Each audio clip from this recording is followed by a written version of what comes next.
L'une des formes d'ignorance qui a frappé l'humanité après la chute de l'homme et que Jésus est venu enlever sur nous, qui sommes ses enfants, j'aimerais vraiment aujourd'hui vous demander de tripler d'attention, d'être vraiment attentionné parce que je crois que par la grâce du Seigneur, le Seigneur dans sa grâce va répondre aux préoccupations et aux occupations de beaucoup de personnes. J'aimerais parler aujourd'hui d'une forme d'ignorance qui fait aussi beaucoup de dégâts dans l'intimité avec le Seigneur. C'est l'ignorance concernant l'amour de Dieu. L'ignorance concernant les sentiments que le Créateur a pour ses créatures. L'ignorance des sentiments qui sont en Jésus-Christ. L'ignorance de ce que Dieu ressent pour nous. Et cette forme d'ignorance-là est venue dans l'humanité à cause du péché, comme d'habitude. Pour faire un petit rappel, on avait dit comme ça que l'ignorance a 3 sources. La première source, ce sont les démons, le royaume des ténèbres, ou encore le royaume de l'ignorance. Les démons créent des formes d'ignorance, des formes de ténèbres dans la vie des gens, et ils les maintiennent là-dedans. Et il y a l'ignorance qui est causée même par le péché lui-même. Le péché sans repentance aussi nous met dans l'ignorance encore. Et autre chose, c'est l'ignorance qui est causée aussi par nos mauvais comportements nous-mêmes, les défauts même de l'homme. Nos mauvais comportements, comme par exemple le fait de rejeter certaines personnes, ou bien le fait de ne pas, le fait d'avoir l'habitude d'avoir des préférences concernant les canaux que le Seigneur doit utiliser pour nous donner certaines connaissances, pour nous enseigner. En rejetant ces canaux-là, c'est Dieu qu'on rejette. Et c'est le message de Dieu, c'est les connaissances que Dieu voulait nous donner qu'on rejette. Et c'est cette forme d'ignorance-là en particulier qui a frappé Israël. Parce que le Seigneur, lorsqu'il est venu, la forme qu'il a pris pour venir à eux, pour leur donner la connaissance, ils ont rejeté Jésus. Israël a rejeté le Messie. Pourquoi? Parce qu'il n'a pas pris la forme qu'eux ils voulaient en fait. Il n'est pas venu de la manière dont eux ils voulaient qu'il vienne. Et à cause de cela, ils ont rejeté la connaissance en rejetant Jésus. Et parce qu'ils ont rejeté la connaissance, beaucoup ont péri, beaucoup sont morts. Donc, lorsque Adam sortit du jardin d'Éden, il y a une forme d'ignorance qui a commencé à régner sur l'humanité. C'est l'ignorance de l'amour de Dieu. L'ignorance de ce que Dieu ressent pour les pécheurs et pour les saints. L'amour de Dieu pour les pécheurs et l'amour de Dieu pour les saints. Quand je dis les saints, je fais allusion à ceux et celles qui ont reçu le Saint-Esprit et qui sont enfants de Dieu. L'ignorance de l'amour de Dieu pour les païens et l'ignorance de l'amour de Dieu pour les enfants du Seigneur. Et même ceux qui sont nés de nouveau, qui sont en Christ, beaucoup à cause de l'ignorance qu'ils ont, de l'amour que le Seigneur a pour eux, ils périssent. Beaucoup, lorsqu'ils se retrouvent dans des situations compromettantes, ou bien ils se retrouvent dans des moments de difficulté, des moments de souffrance, à cause de l'ignorance qui est en eux, ils deviennent étrangers à l'amour de Dieu. Et eux-mêmes, ils se soustraient de la vie de Dieu, de la marche avec le Seigneur. Parce que Satan leur dit, tu n'es pas digne, tu n'es pas digne, tu n'es pas digne. Donc j'aimerais vraiment que vous écoutiez attentivement ce qu'on va dire par rapport à l'amour du Seigneur. Je sais que émotionnellement, beaucoup d'entre vous allez être bousculés dans vos émotions, dans vos entrailles. Et sûrement que beaucoup d'entre nous allons être encore davantage convaincus de péché concernant certains raisonnements, certaines manières dont on voyait des païens. Que en tout cas le Seigneur nous aide, que le Seigneur nous aide. Commençons par Ephésiens 3 à partir du verset 14.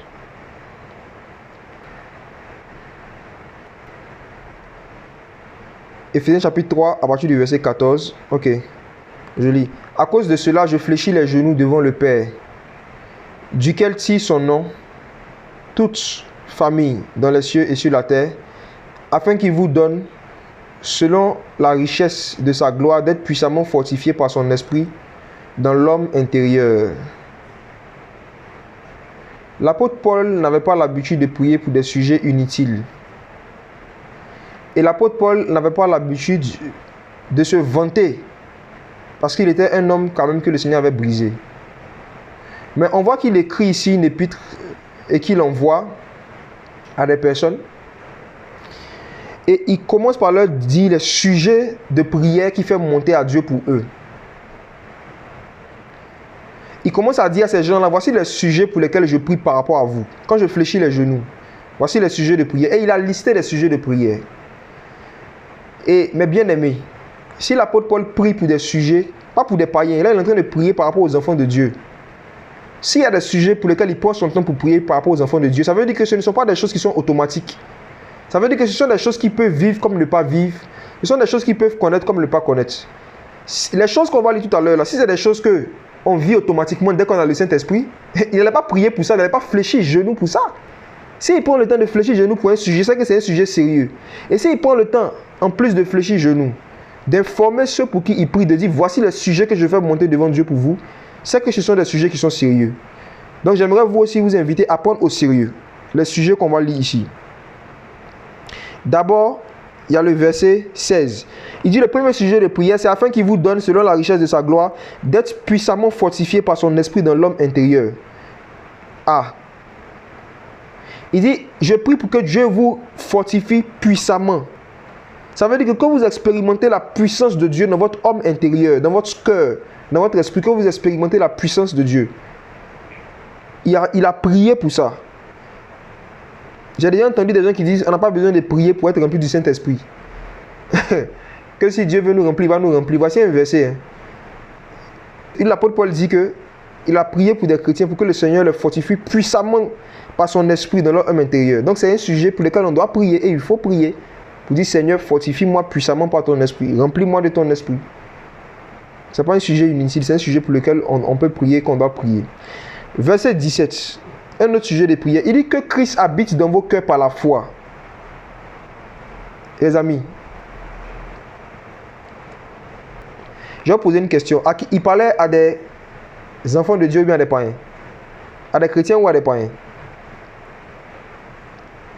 Ok, il parlait à des disciples, à ses enfants. Ok. Maintenant, une autre question.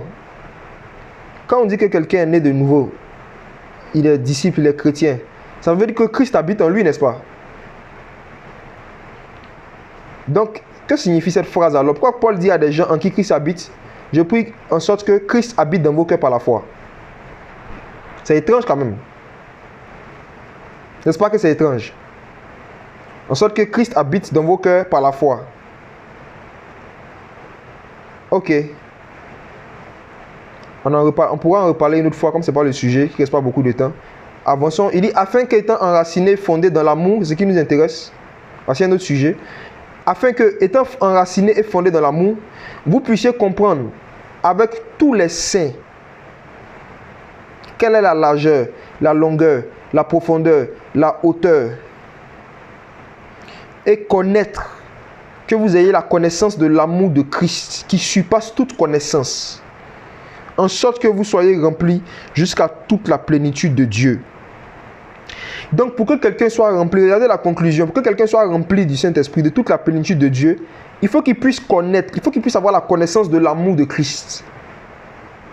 Les profondeurs, les largeurs, les hauteurs de l'amour de Christ. Et c'est de ça que je veux parler. Jésus est venu nous délivrer de l'ignorance, des hauteurs, des profondeurs et des largeurs de l'amour que le Père a pour nous. De l'amour que Dieu a pour nous. Christ est venu nous libérer de ces choses, nous délivrer de cette ignorance-là. Et si vous voyez que l'apôtre Paul dit qu'il prie pour ça pour des enfants de Dieu, c'est parce qu'il est conscient qu'on peut être enfant de Dieu et puis être toujours ignorant des profondeurs, des largeurs et des hauteurs de l'amour de Dieu. Donc il dit, il en fait un sujet de prière.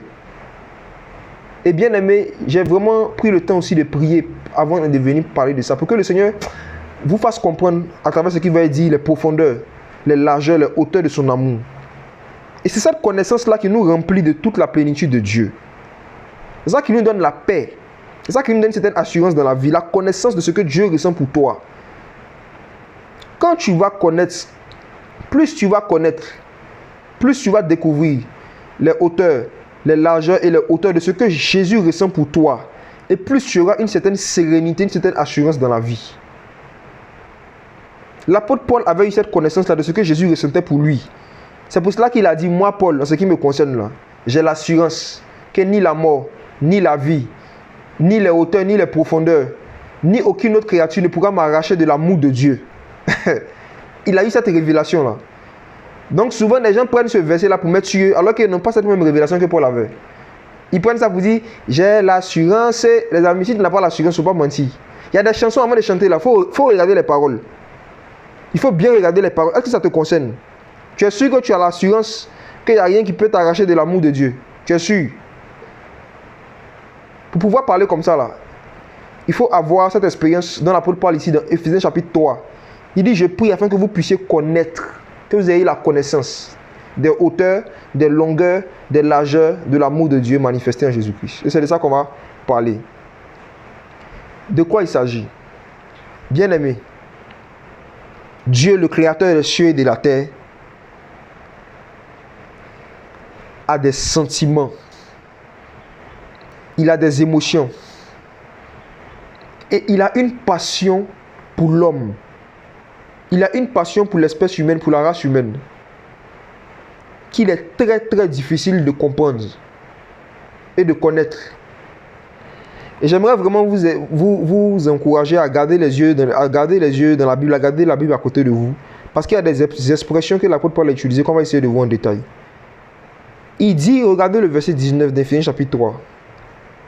Il dit que je prie que vous puissiez connaître l'amour de Christ qui surpasse toute connaissance.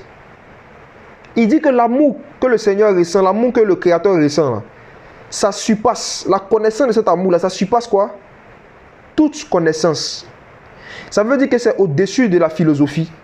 C'est au-dessus de la connaissance de la science. C'est au-dessus de la chimie. C'est au-dessus de la connaissance de la physique. C'est au-dessus de la connaissance qui est dans le domaine du sport. C'est au-dessus de tout type de connaissances qui existent partout. C'est au-dessus même de la connaissance des dons spirituels. C'est au-dessus même de la connaissance de la Bible, la connaissance des versets bibliques. Il dit, la connaissance de l'amour de Christ dépasse toute connaissance. Ça veut dire que c'est la matière la plus difficile et la plus compliquée qui existe dans le monde entier. L'amour de Christ. N'est-ce pas que quand on partait à l'école, peut-être pour ceux qui vont encore, parmi toutes les matières, il y avait une matière qu'on dit en général, ça c'est la matière la plus compliquée. Il y avait une matière qui était la plus difficile pour nous, n'est-ce pas?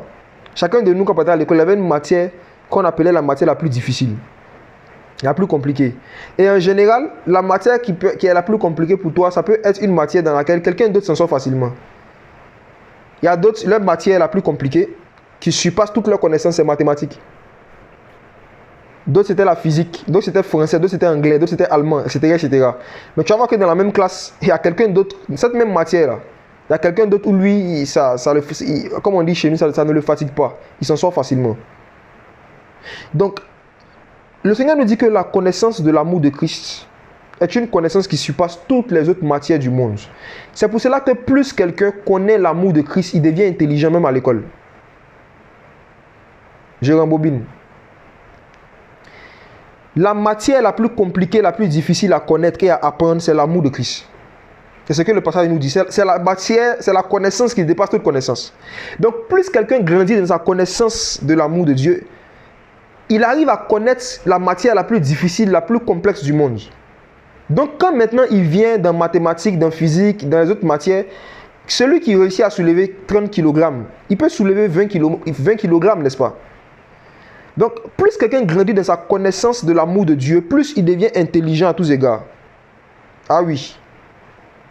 Donc, lorsque l'apôtre Jean nous dit que Jésus-Christ est venu nous donner l'intelligence, afin que nous puissions connaître le véritable, il nous a donné la capacité de pouvoir connaître les profondeurs, les largeurs, les hauteurs de l'amour de Dieu. Parce que si Dieu ne te donne pas cette intelligence-là, on va t'expliquer l'amour de Dieu avec des versets. Tu ne vas pas comprendre. L'amour de Dieu ne peut jamais être su et ne peut jamais être perçu par des versets. La preuve, beaucoup d'entre vous, vous lisez le verset qui dit que si vous confessez vos fautes, le Seigneur est fidèle pour vous pardonner et le sang de Jésus vous purifie de toute iniquité. Vous connaissez ce verset-là. Mais quand vous péchez et que vous vous repentez, vous continuez à culpabiliser. Alors que vous connaissez le verset. Vous connaissez le verset qui dit que lorsqu'on pêche, le Seigneur efface le souvenir de nos iniquités. Mais quand il vous arrive de commettre un péché, le souvenir de vos iniquités vous suit pendant des semaines, pendant des mois. Et chaque jour, vous vous repentez pour le même péché pour lequel vous avez déjà demandé pardon. Ce comportement est la preuve que vous êtes ignorant de l'amour de Dieu. Donc la connaissance des versets bibliques, ce n'est pas la connaissance de l'amour de Dieu. Ce n'est pas ça. C'est pas ça. Beaucoup d'entre vous, vous connaissez le verset qui dit que l'amour ne soupçonne pas le mal. Vous connaissez ce passage-là. Mais certains d'entre vous, quand quelqu'un vient dans une assemblée et que la personne n'est pas vêtue, quelqu'un qui vient pour la première fois, la première fois, parfois même dans des réunions de réveil, dans des programmes d'évangélisation publique qui sont censés accueillir des païens, C'est pas parfois, non, merci Seigneur, je ne prends même pas le cas des églises locales. Prenons le cas de ce qu'on appelle communément programme d'évangélisation ou bien réunion de réveil, conférences chrétiennes, des choses qui sont censées accueillir des païens, qui sont faites pour les païens. Et vous voyez des païens qui viennent, qui s'habillent mal, et ça vous choque. Et dans votre cœur, parfois en fonction de l'habillement de la personne, on commence même déjà à essayer de voir quel esprit qui l'anime, quel démon il a. On dit, la soeur, la façon elle est habillée, sûrement qu'elle a l'esprit des eaux. Mais pourtant, vous connaissez le verset qui dit que l'amour ne soupçonne point le mal. N'est-ce pas? Donc, la connaissance des versets qui parlent de l'amour, c'est pas ça qui est la connaissance de l'amour de Dieu. On voit ce que tu connais en fonction de la manière dont tu te comportes, de la manière dont tu réagis. Beaucoup d'entre vous, si vous étiez au temps de l'apôtre Paul, quand vous allez voir les sœurs de Corinthe, les amis, vous n'allez même pas pouvoir soupçonner qu'il y a de l'impudicité au milieu d'eux. Pourquoi? Parce qu'elles se voilaient. Les femmes de l'église de Corinthe se voilaient. Elles se voilaient. Elles portaient des tuniques avec voile dessus. Et quand je dis voile, ce ne sont pas les voiles modernes que les gens prennent pour condamner les gens aujourd'hui. Des petits bouts de tissu sur la tête, c'était des vrais voiles. Comme ça se fait dans le Moyen-Orient jusqu'aujourd'hui. C'est des choses qui couvraient non seulement... Ça couvrait la tête, pas seulement la chevelure, mais la tête. Toute la tête. Vous voyez? Elles portaient ça. Mais la Bible dit que malgré ça, il y avait de l'impudicité au milieu d'eux, tel qu'il n'y en avait pas même chez ceux qui ne se voilent pas. Tel qu'il n'y en avait pas chez les païens. Mais quand tu regardes l'apparence de quelqu'un, et c'est en fonction de son apparence que tu essaies de mesurer son niveau d'impudicité, tu peux soupçonner le mal. Et te mettre même souvent à pouvoir porter de faux jugements ou bien des condamnations précipitées sur quelqu'un que tu ne connais pas. Et malheureusement, c'est devenu une pratique courante dans beaucoup de milieux de programmes chrétiens. Les programmes, même dès que tu viens, si tu n'es pas bien droit comme eux, ils aiment. Parfois, tu n'es pas habillé de manière indécente. Hein. Mais si tu n'es simplement pas habillé comme eux, ils aiment, on te met un pagne là-dessus en même temps. Ce n'est pas dans une église locale. Hein. Programme d'évangélisation, même pagne sur toi. Tu vois? Et ça, c'est devenu normal aujourd'hui. Ça ne choque pas les gens. Vous voyez? Parce qu'il y a cause de l'ignorance. Quand un programme est organisé, il faut savoir c'est pour qui le programme est organisé. Si c'est une réunion d'église, une réunion des enfants de Dieu, c'est une chose. Mais si c'est pour des païens, c'est pour des païens. Donc les païens, vous savez comment ils s'habillent. Vous savez comment est-ce qu'ils se comportent. Bon. Les amis, il faut qu'on grandisse dans la connaissance de l'amour de Dieu. Aujourd'hui, dans notre génération, il y a beaucoup de connaissances de versets, mais il n'y a pas beaucoup de connaissances de l'amour. C'est pour ça qu'il y a moins de conversions que dans les années passées. Parce que la connaissance de l'amour est en train de baisser au fur et à mesure que la connaissance des versets augmente dans la vie de certaines personnes. Et l'apôtre Paul a prié par rapport à ça pour les chrétiens. Il dit, je prie que vous connaissiez les profondeurs, les hauteurs, les largeurs de l'amour de Dieu. De ce fait, comment est-ce que l'homme est devenu ignorant des largeurs, des profondeurs de l'amour de Dieu? Comment est-ce que l'homme est devenu étranger à la connaissance de l'amour de Dieu? Ça s'est passé lorsque l'homme a découvert l'amour du monde. Et vous savez, les amis, on ne peut pas expérimenter en même temps, on ne peut pas vivre en même temps ces deux choses. On ne peut pas en même temps avoir l'amour du Père et l'amour du monde. On ne peut pas. On va lire un passage qui le dit. Allons dans 1 Jean chapitre 2. Verset 15.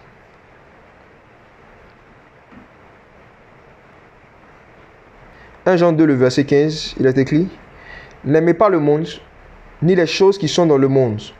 Si quelqu'un aime le monde, l'amour du Père n'est pas en lui. » Je relis. « N'aimez pas le monde, ni les choses qui sont dans le monde. Si quelqu'un aime le monde, l'amour du Père n'est pas en lui. » Le mot « monde », quand il est utilisé dans les écrits, ça désigne deux réalités. Il y a des versets où le mot « monde » désigne l'ensemble des hommes et des femmes qui vivent dans le péché, le monde. Par exemple, quand le Seigneur dit dans Jean 3,16 « Car Dieu a tant aimé le monde qu'il a envoyé son Fils unique », là, il est en train de parler des individus, des hommes et des femmes qui vivent dans le péché. Maintenant, le mot « monde », dans d'autres passages comme ici, désigne un système de pensée et désigne un style de vie, une manière de vivre. Donc, quand ici, Jean est en train de dire « N'aimez pas le monde », il n'est pas en train de dire « N'aimez pas les païens ». Il ne parle pas des païens, il ne parle pas des gens qui sont dans le péché. Il est en train de parler ici du style de vie et de la mentalité des gens qui sont dans le monde. Et il a dit ça au verset 16. On lit. 1 Jean 2, verset 15 à 17. Je lis le verset 16. Il dit car tout ce qui est dans le monde, c'est-à-dire la convoitise de la chair, la convoitise des yeux, l'orgueil de la vie, ne vient pas du Père mais du monde. Donc il est en train de parler des choses qui sont dans le cœur de l'homme. Il parle du monde en tant que des choses qui sont dans nos cœurs. Et il a cité la convoitise de la chair, la convoitise des yeux, l'orgueil de la vie. Donc quelqu'un ne peut pas avoir dans son cœur la convoitise de la chair, la convoitise des yeux, l'orgueil de la vie, et puis en même temps expérimenter, avoir de ce même cœur-là l'amour de Dieu. C'est pas possible. Il dit si quelqu'un aime le monde, l'amour du Père n'est pas en lui. Il a été catégorique, il a été drastique. Et frère, je suis d'accord avec l'apôtre Jean. Aujourd'hui, beaucoup de prédicateurs modernes ne sont pas d'accord avec Jean. Ils disent que quelqu'un peut avoir l'orgueil de la vie, quelqu'un peut avoir la convoitise de la chair, mais en même temps avoir l'amour de Dieu. Et ils ont prêché ça. Et ça fait qu'aujourd'hui, beaucoup de chrétiens ont perdu leur discernement. Vous voyez des gens qui aiment la pornographie. Vous voyez des gens qui sont capables de mettre des millions, des milliards parfois dans des voitures de luxe, mais qui ne font jamais d'œuvre sociale, qui n'aident pas les pauvres, qui sont dans les assemblées. Vous voyez des gens qui ont l'orgueil de la vie. Tout ce qu'ils font, ils postent sur Internet. À chaque fois qu'ils ont un petit succès social, ils postent. À chaque fois qu'ils ont une petite réussite, ils veulent montrer ça aux gens, ils ont l'orgueil de la vie. À chaque fois qu'ils ont un bien matériel, ils veulent que les gens sachent, tout le monde sache. Et puis vous dites que les gens, ils aiment Dieu. Pourquoi? Parce que chaque dimanche, ils viennent à l'église. On dit, lui, il aime Dieu. Hein. Mais il est un peu charnel, quoi. C'est ça, non? Voilà. Souvent, on dit, lui, il aime Dieu, hein, mais il est charnel.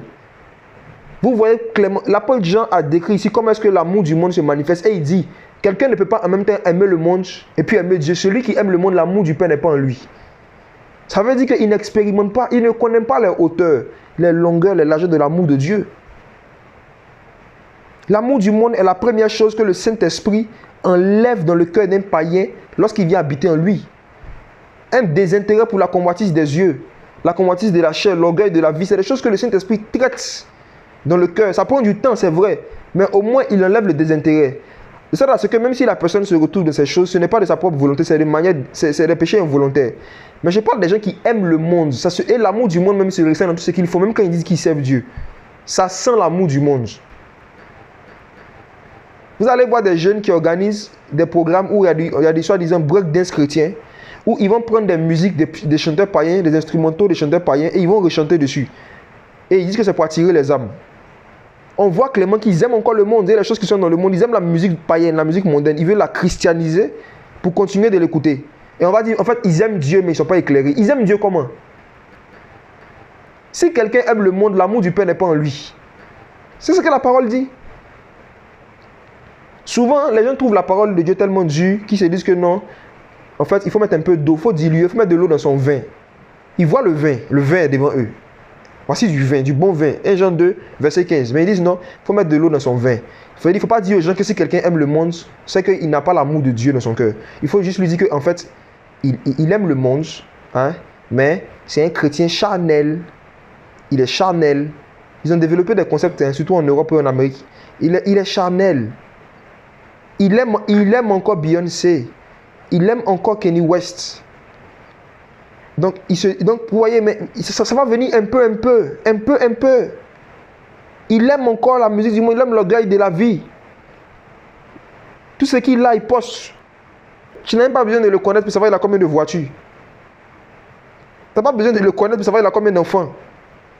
Tu n'as pas besoin de le connaître pour connaître la marque de sa montre. Tu n'as pas besoin de la connaître pour savoir les marques des sacs à main qu'elle a.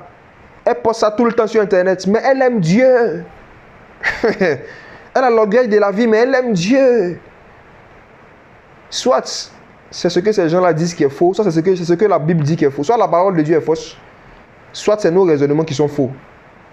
Regardons dans les Écritures. Si quelqu'un aime le monde, c'est qu'il n'expérimente pas l'amour du Père. Et je vous dis, il y a une telle ignorance concernant ce qu'on appelle quelqu'un qui aime Dieu, que des chrétiens sont capables même de voir Satan. Si Satan se met en costume cravate et que chaque dimanche il est régulier dans une église locale, il donne des dîmes, il donne des offrandes, il rentre dans le groupe musical, il commence à diriger, on va dire il aime Dieu. Même si après vous voyez Satan en semaine en train de danser sur des musiques païennes, même si vous voyez après Satan en semaine en train de gorger des gens, on va dire non, en fait c'est un temps de faiblesse. Même si vous voyez Satan après en semaine en train de poster tout, même ses chaussettes sur Internet, des photos de ses chaussettes, tout, on va dire c'est quelqu'un qui aime Dieu comme ça. Parce que la définition d'aimer Dieu que la Bible a donnée, notre génération a décidé de mettre ça de côté et puis de créer de nouvelles définitions. Jésus a dit, comme on le sait, celui qui m'aime, qui garde mes commandements. Donc, les amis, parlons des différents types d'amour de Dieu. Le premier type d'amour que Dieu a manifesté après la chute de l'homme, c'est envers Adam et Ève. C'est envers Adam et Ève, frères et sœurs.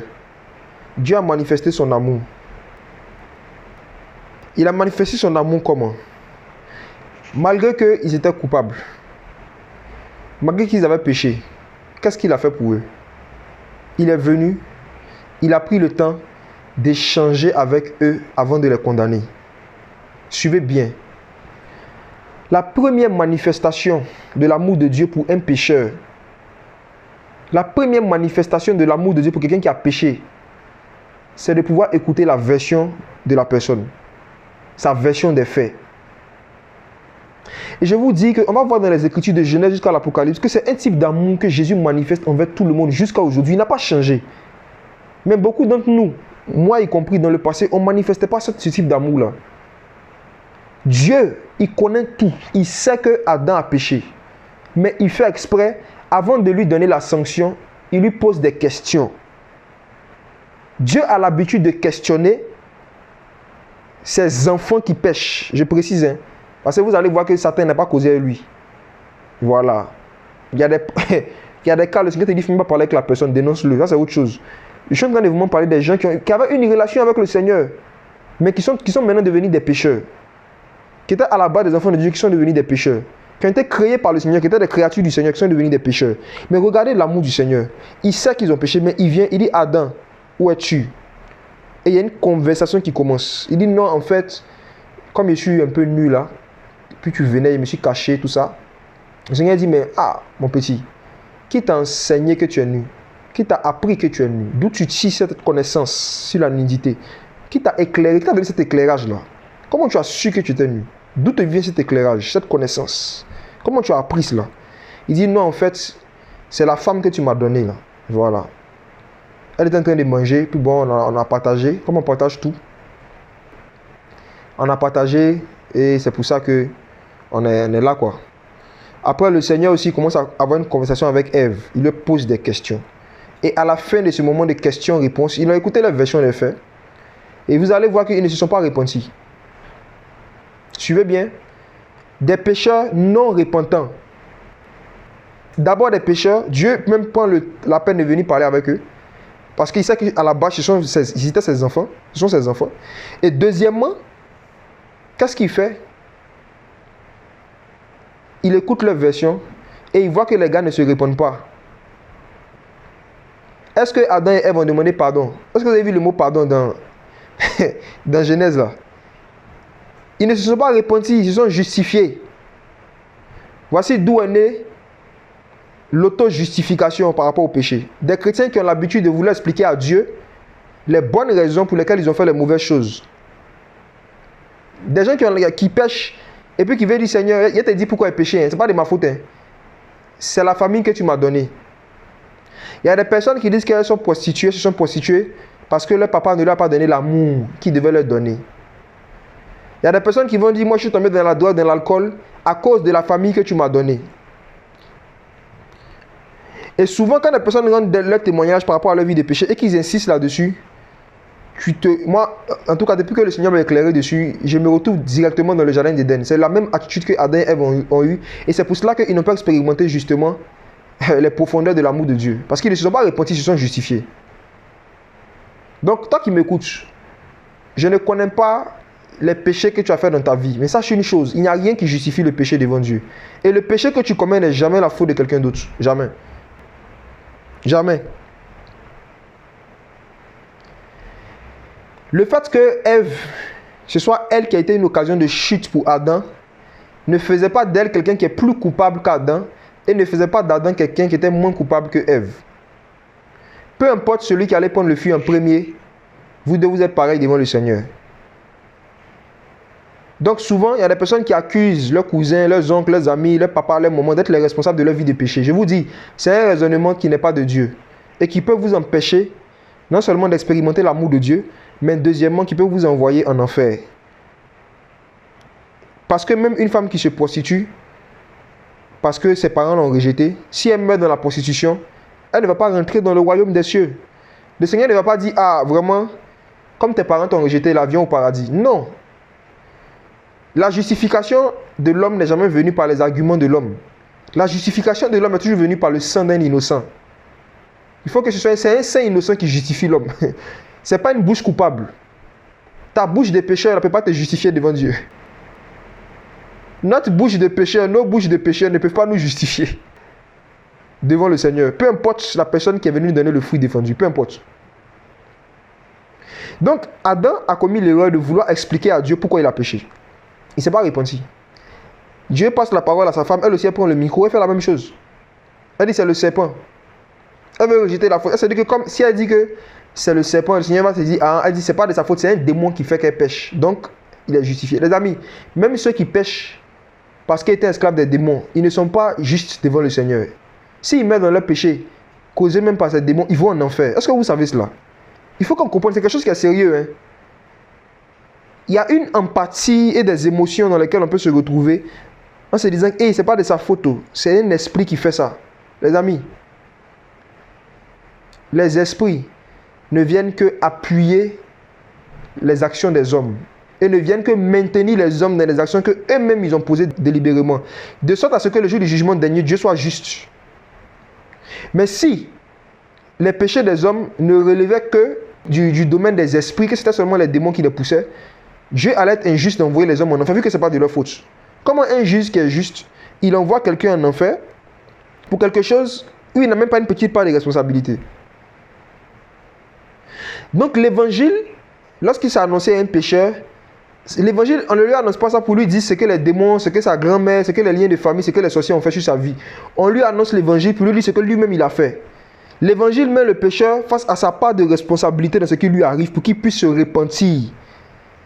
Et si quelqu'un ne se sent pas coupable de ce qui lui arrive en termes de péché et qu'il se dit que c'est seulement des esprits impurs, il ne va pas se repentir comme il se doit et il ne va pas recevoir le Saint-Esprit. C'est pour cela que beaucoup de gens disent qu'ils se sont repentis mais ils n'ont pas l'Esprit de Dieu. Ils ne sont pas devenus enfants de Dieu, ils sont toujours païens. Parce que la repentance qu'ils ont fait là, ce sont des justifications masquées et des accusations du diable et puis des gens de leur famille, des liens de famille. Adam et Ève ont commencé à se justifier.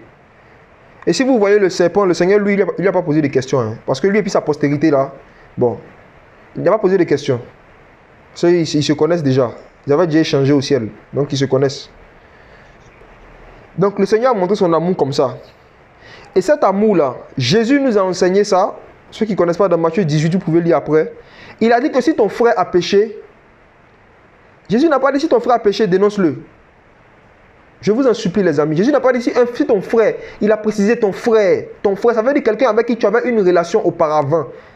Quelqu'un avec qui tu as une relation, quelqu'un à qui tu as l'opportunité de parler, tu as accès à lui. C'est ton frère. Il dit si ton frère a péché, qu'est-ce que tu fais? Il dit va, réponds-le entre toi et toi seul. Voici une manifestation de l'amour de Dieu pour un pécheur qui était un frère. Est-ce qu'on comprend? Et Jésus a enseigné ça parce que lui, c'est ce qu'il pratique, c'est ce qu'il a pratiqué avec Adam.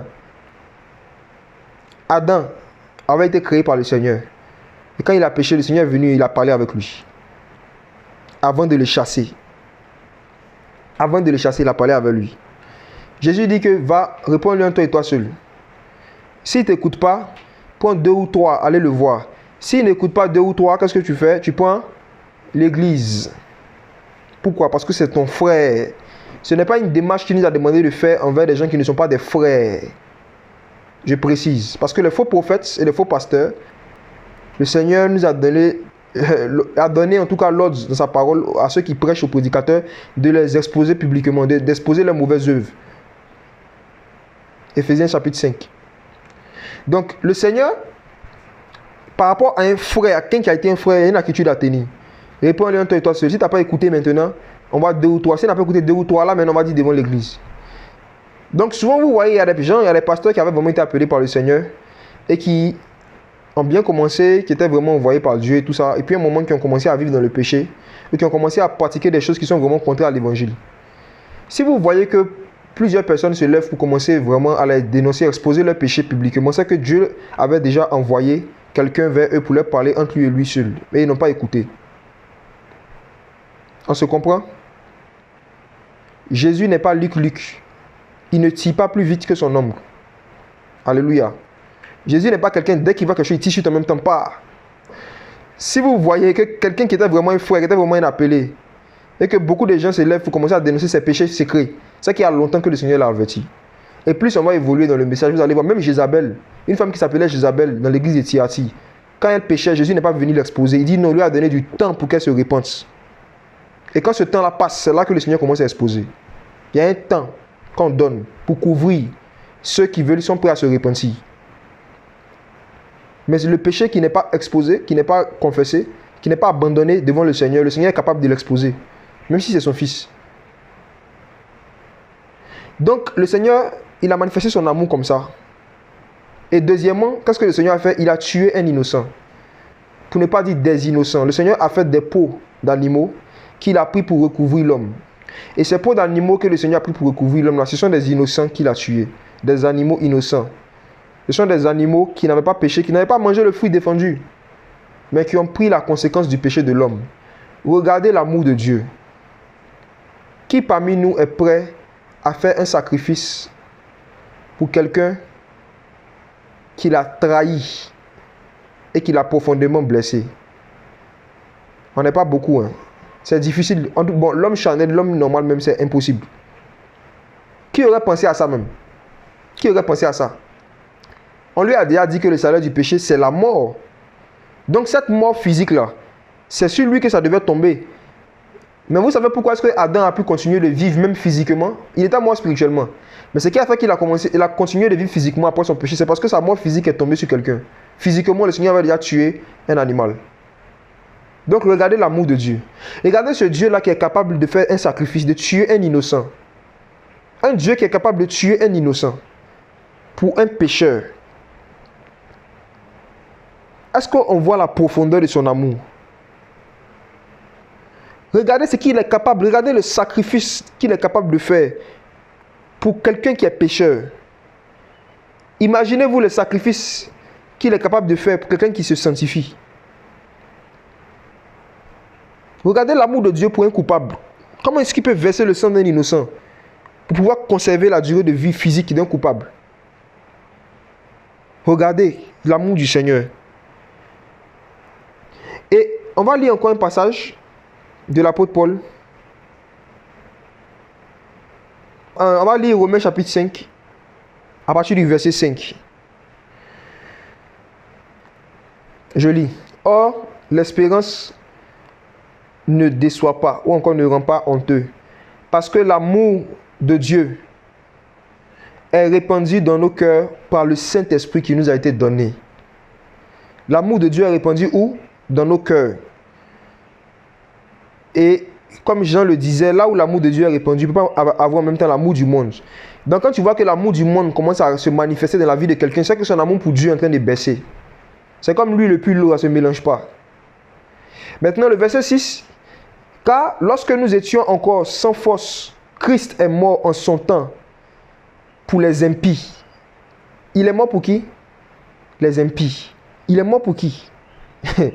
Pour les impies. À peine quelqu'un mourrait-il pour un juste. Même pour le bien, peut-être, quelqu'un aurait-il l'audace de mourir. Regardez Romains 5, verset 7. Paul dit, même pour se sacrifier pour un juste là, c'est dur. Mourir pour un juste, pour quelqu'un qui n'a pas péché, qui n'est pas coupable, c'est très difficile. Beaucoup d'entre vous, vous avez des enfants, vous dites vous les aimez. Vous les aimez beaucoup. Mais si jamais vous partez à la plage, et puis votre enfant est en train de se noyer, vous ne savez pas nager, c'est pas sûr que vous allez sauter dans l'eau. Vous allez arrêter au bord de la mer, vous allez crier, mon enfant, n'est-ce pas?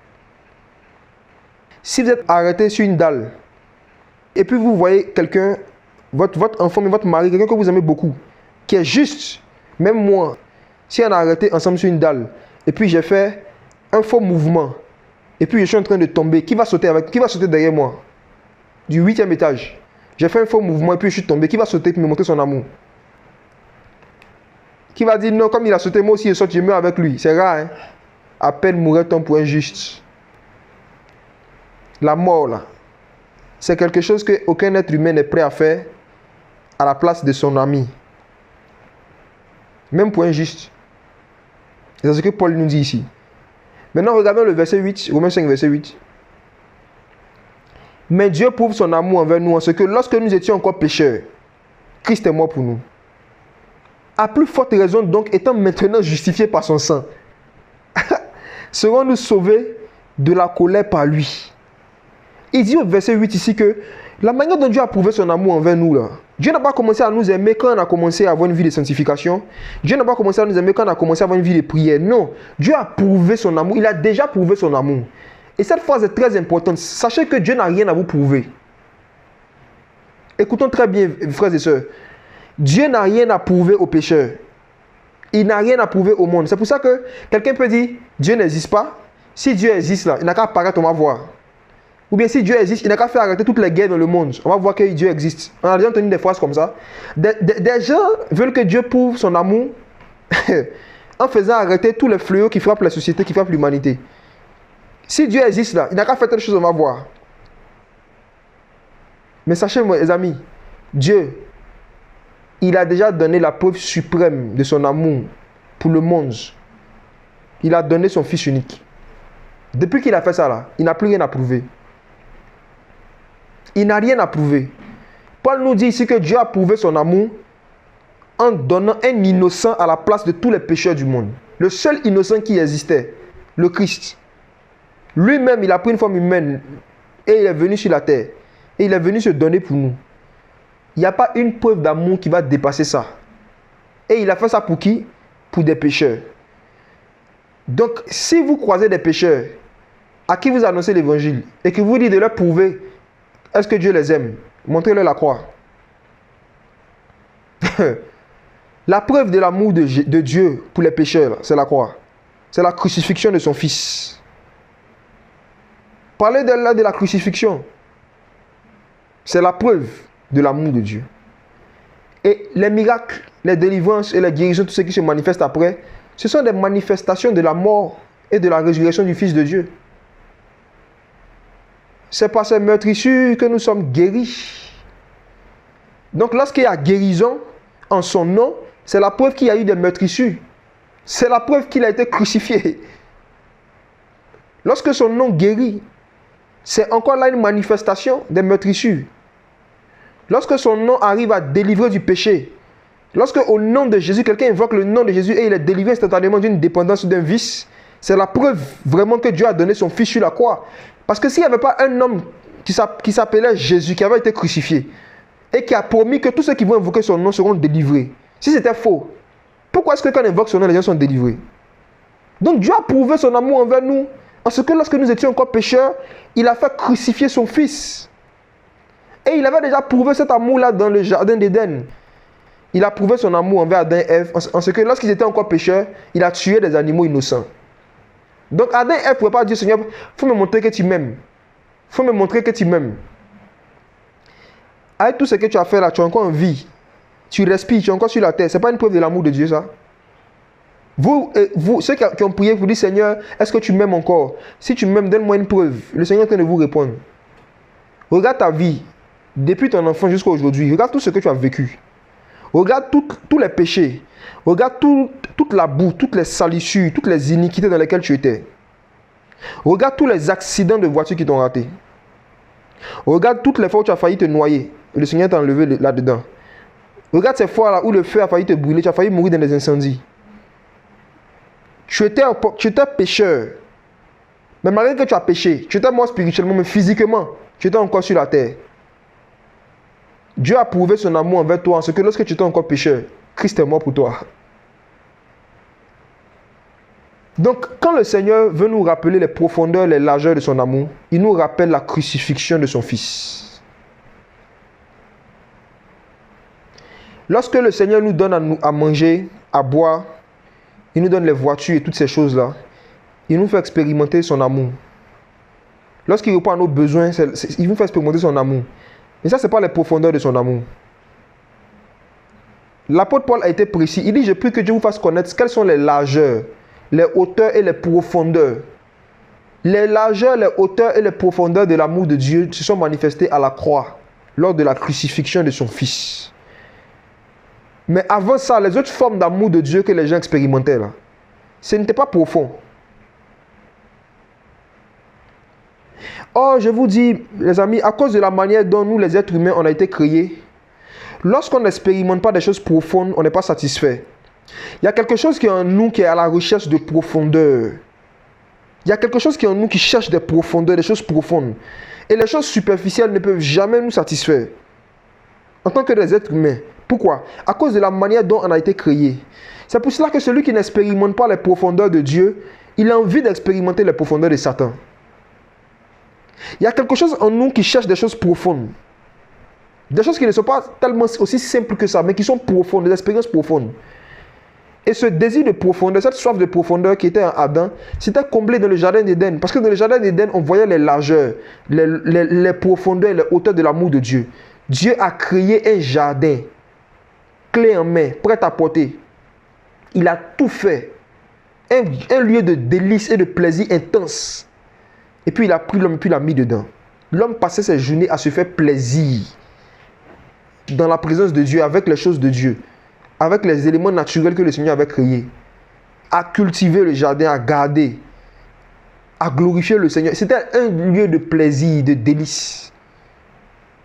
Mais quand l'homme a péché, le Seigneur est venu et il a privé l'homme de ce plaisir-là.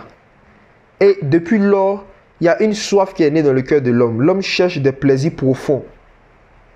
Il y a des plaisirs profonds que l'homme cherche à l'intérieur de lui. Et c'est la recherche de ces plaisirs profonds-là qui ont poussé certains dans la drogue. Et plus même ils fument la drogue, ils veulent aller de plus en plus en profondeur, n'est-ce pas? Ceux qui étaient des anciens drogués ici, qui ont été convertis par le Seigneur, vous pouvez attester ces choses, n'est-ce pas? Tu commences par un petit niveau, mais au fur et à mesure que tu grandis dans la connaissance de la drogue, tu vas dans les profondeurs. Tu veux expérimenter des profondeurs. C'est pareil pour ceux qui regardaient la pornographie. Quand quelqu'un commence à regarder la pornographie, tu vas commencer par des vidéos simples, des vidéos douces. Au début même, tu vois simplement des personnes en train de faire une accolade, automatiquement tu es excité. Mais plus tu vas commencer à regarder des contenus à caractère érotique, à caractère pornographique, tu vas chercher des vidéos de plus en plus profondes. C'est vrai ou bien c'est faux? Vous qui étiez dedans, mais vous qui êtes dedans. Ceux qui sont dedans, aujourd'hui, Jésus-Christ pourra vous rendre libre avant qu'on finisse ces choses-là. L'homme ne s'arrête jamais en surface. L'homme ne s'arrête jamais. Quand l'homme cherche un plaisir, l'homme commence à goûter un plaisir. Il y a quelque chose en lui qui le pousse à aller en profondeur dans ce plaisir-là. Et qu'est-ce qui explique ça en chacun de nous? Vous allez comprendre que c'est pour cela que lorsque un pécheur n'a pas encore expérimenté les profondeurs de l'amour de Dieu, malgré qu'il expérimente déjà l'amour de Dieu, dans le fait qu'il a le souffle de vie, il a la santé et que Dieu répond à ses besoins, il y a une insatisfaction qui reste dans sa vie. Parce qu'il ne veut pas expérimenter seulement l'amour de Dieu, il veut expérimenter les profondeurs de l'amour de Dieu. Et on va voir pourquoi. La raison est simple. La raison, c'est parce que lorsque le Seigneur a créé Adam, je ne sais pas si vous le savez, je pense qu'on a déjà eu à parler de cela quelques fois, mais Adam n'a pas été créé dans le jardin d'Éden. Qui ne savait pas cela? Ok. Il y a beaucoup qui ne savent pas. D'accord? Donc, comme il y a beaucoup qui ne savent pas, on va partager cet éclairage-là. Allons dans Genèse, vous allez voir ça. On va lire ça dans Genèse ensemble. Genèse chapitre 2, versets 7 à 8.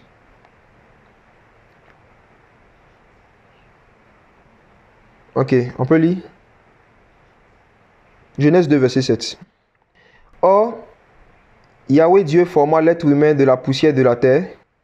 Il souffla dans ses narines le souffle de vie et l'être humain devint une âme vivante. Et Yahweh Dieu planta un jardin en Éden, du côté de l'Orient, et il y mit l'être humain qui l'avait formé. Donc, du verset 7 au verset 8, on nous parle de 3 entités. Il y a Adam. Ensuite, il y a Éden. Éden, c'était un lieu. Et au verset 8, regardez la précision. On dit le Seigneur a planté un jardin en Éden. Voyez? Donc, l'homme a existé avant le jardin d'Éden. Il y avait Éden qui existait, qui était déjà un lieu. Et Dieu a planté un jardin en Éden. Il a planté un jardin en Éden. Et Dieu a pris l'homme qu'il avait formé et il l'a mis dans le jardin d'Éden. Donc ce n'est pas dans le jardin d'Éden que Adam a été formé. Il a été formé hors du jardin d'Éden. Et après maintenant le Seigneur l'a pris et il l'a mis maintenant dans le jardin qu'il avait formé. Est-ce que c'est bon maintenant? On peut avancer? Vous pouvez vérifier ça encore au verset 15. C'est écrit encore comme ça. Le Seigneur prit l'être humain et le plaça dans le jardin d'Éden pour le cultiver et le garder. Donc avant ça, l'homme était ailleurs. L'homme était ailleurs, les amis. L'homme était ailleurs. L'homme était ailleurs. Il était où? Où est-ce que l'homme a été formé, vu que ce n'était pas dans le jardin d'Éden? Allons voir la réponse dans Psaume 139. Versets 14 à 15. Je te loue de ce que j'ai été fait d'une si étrange et admirable manière. Tes œuvres sont merveilleuses. Mon âme le reconnaît très bien. Mon corps n'était pas caché devant toi lorsque j'ai été fait dans un lieu secret et brodé dans les profondeurs de la terre. Donc vous voyez où est-ce que Adam, est-ce que Adam a été brodé, a été formé dans les profondeurs de la terre. Est-ce que c'est bon? On peut avancer? Ok. De ce fait, c'est à cause de la manière dont le corps de l'homme, le corps de l'être humain a été créé, que le corps de l'être humain est constamment en recherche des profondeurs.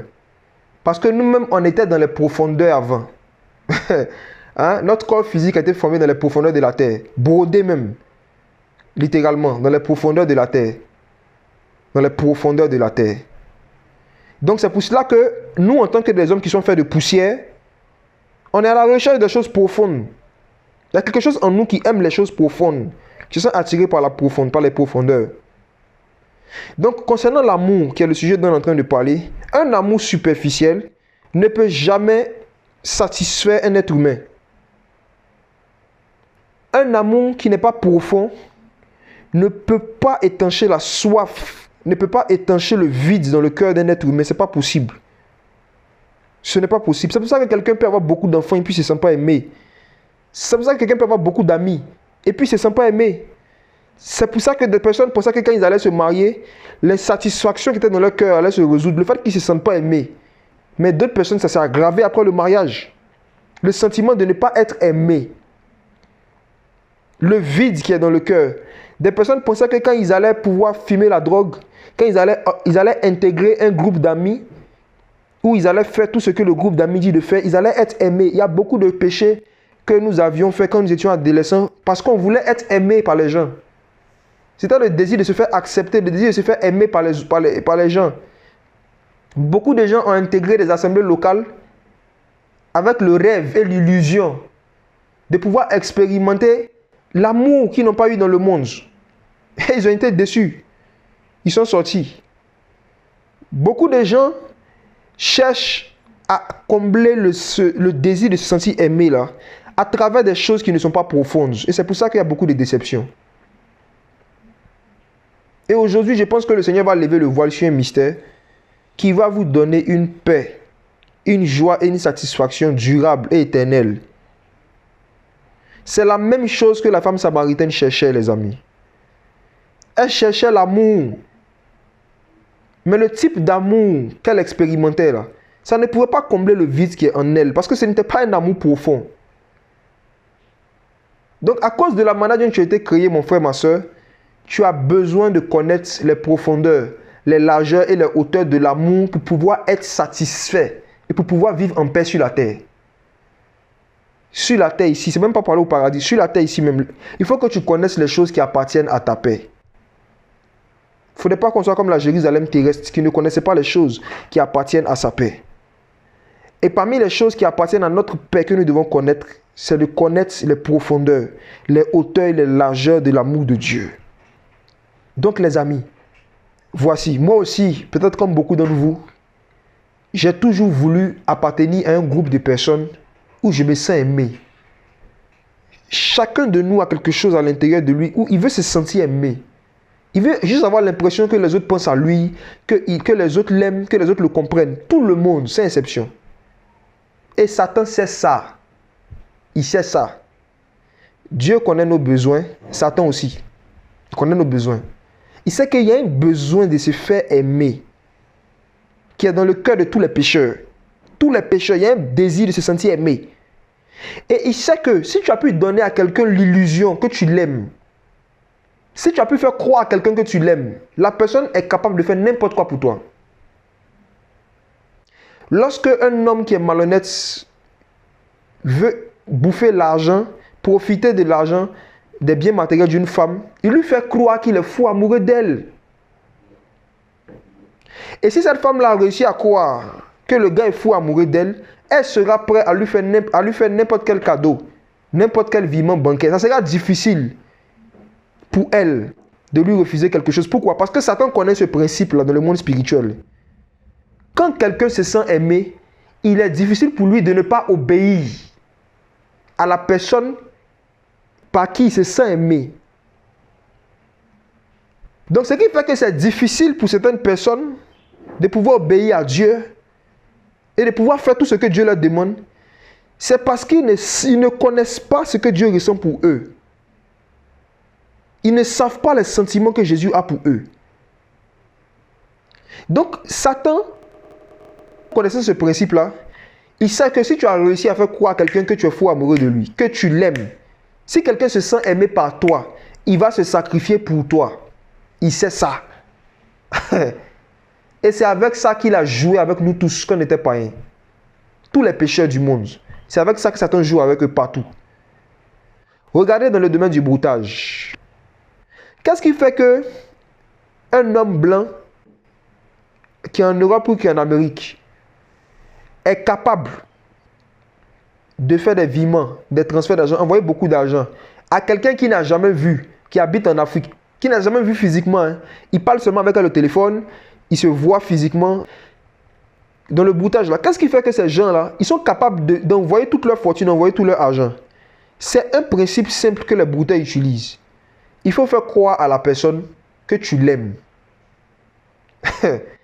Il faut faire qu'il va se sentir aimé par toi. Il faut le pousser à arriver à un certain niveau d'amour. Il faut que cette personne-là puisse se sentir aimé à un certain niveau et que lui aussi il puisse commencer à t'aimer à un certain niveau. Il sera prêt à faire n'importe quoi pour toi. Tout ce que tu vas lui demander. Donc, pour se faire aider, ils vont chez des féticheurs qui leur donnent des médicaments, des choses occultes et qui envoient des démons, des génies sur ces personnes-là, ces blancs-là. Et quand ces démons-là vont attaquer ces blancs-là, qu'est-ce qu'ils font? Qu'est-ce qu'ils mettent dans leur cœur?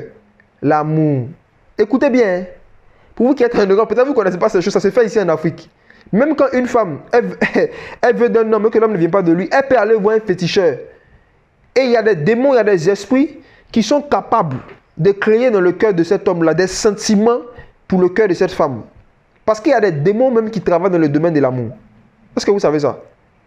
Il y a des démons, il y a des esprits impurs qui travaillent dans le domaine des émotions. Ils peuvent mettre des émotions virtuelles dans ton cœur. Tu vas penser que c'est la vérité. Des hommes aussi le font pour des femmes, effectivement, vice-versa.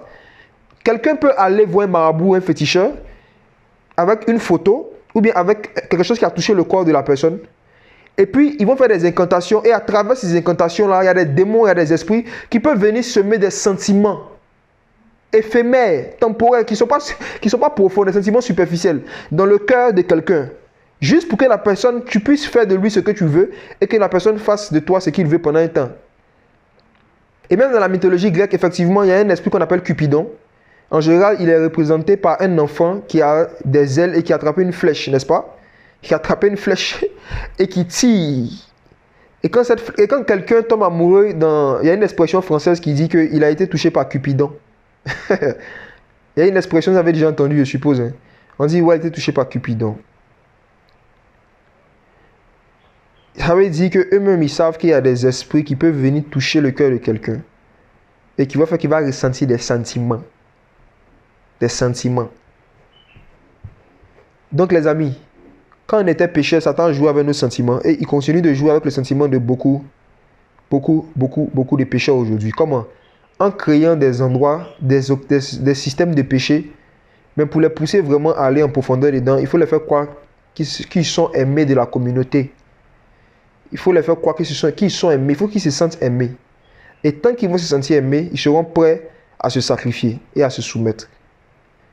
Qu'est-ce qui a poussé Jésus-Christ, le Fils unique de Dieu, à venir se sacrifier pour nous? C'est parce qu'il nous a tant aimés. C'est parce qu'il a tant aimé le monde. C'est l'amour qui l'a poussé à se sacrifier. Donc nous aussi, on ne pourra pas nous soumettre à lui, mais nous sacrifier pour lui. Si on ne ressent pas ce même amour qu'il a ressenti pour nous, ça sera compliqué. Donc, l'homme pécheur est exposé maintenant à un autre type d'amour qui n'est pas profond, l'amour du monde. L'amour du monde. Où Satan et les démons ont appris à l'humanité à faire des choses pour se sentir aimé. Mais ils vont beau faire ces choses-là, ils ne se sentent jamais aimés. Une star peut avoir 100 fans. Une star peut avoir 200 fans, mais ils ne se sentent jamais aimés. Malgré s'ils ne se sentent pas aimés. Il y en a qui se suicident. Regardez Michael Jackson. Quelqu'un qui est mondialement aimé. Je ne sais pas si vous voyez. Quelqu'un qui était aimé mondialement.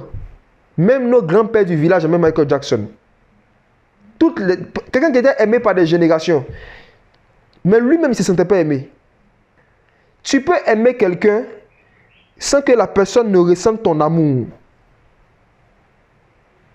Des millions de personnes aimaient Michael Jackson, mais ils ne ressentaient pas cet amour-là.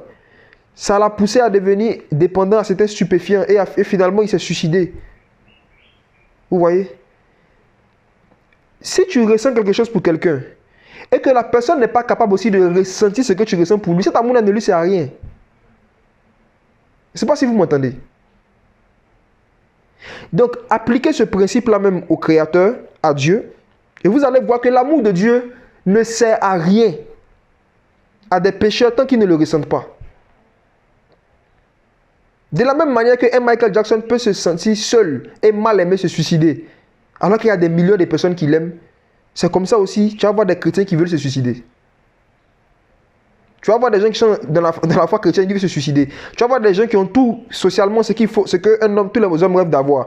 Mais ils n'ont pas le goût de vivre. Ils ne se sentent pas, mais ils veulent se suicider. Pourquoi? Parce qu'ils ne ressentent pas l'amour de Dieu. Parce que ce que Dieu ressent pour eux, là, ils ne ressentent pas ça. Donc, ils ne veulent pas vivre. Ils ne se sentent pas aimés. Donc, les amis, en tant que des disciples de Jésus, on a compris quelque chose qui est très, très important.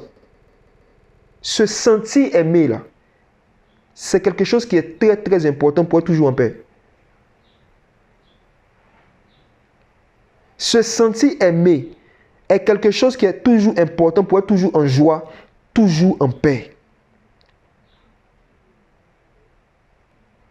Le Seigneur voulait qu'on ressente ce qu'il ressent pour nous. C'est sa volonté. Parce qu'il sait que si on ne ressent pas ces sentiments, ça ne nous sert à rien. Il veut qu'on ressente ce qu'il ressent pour nous.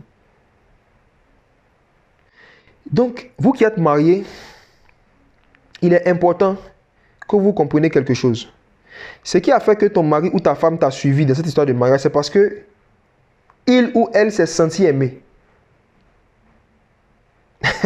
C'est parce que la personne s'est sentie aimée que la personne t'a épousé.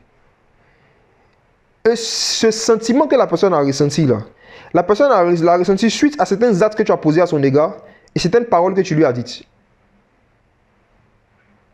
Et ce qui se passe, c'est que lorsque ces actes et ces paroles-là ne continuent pas dans le temps, la personne ne se sent plus aimée.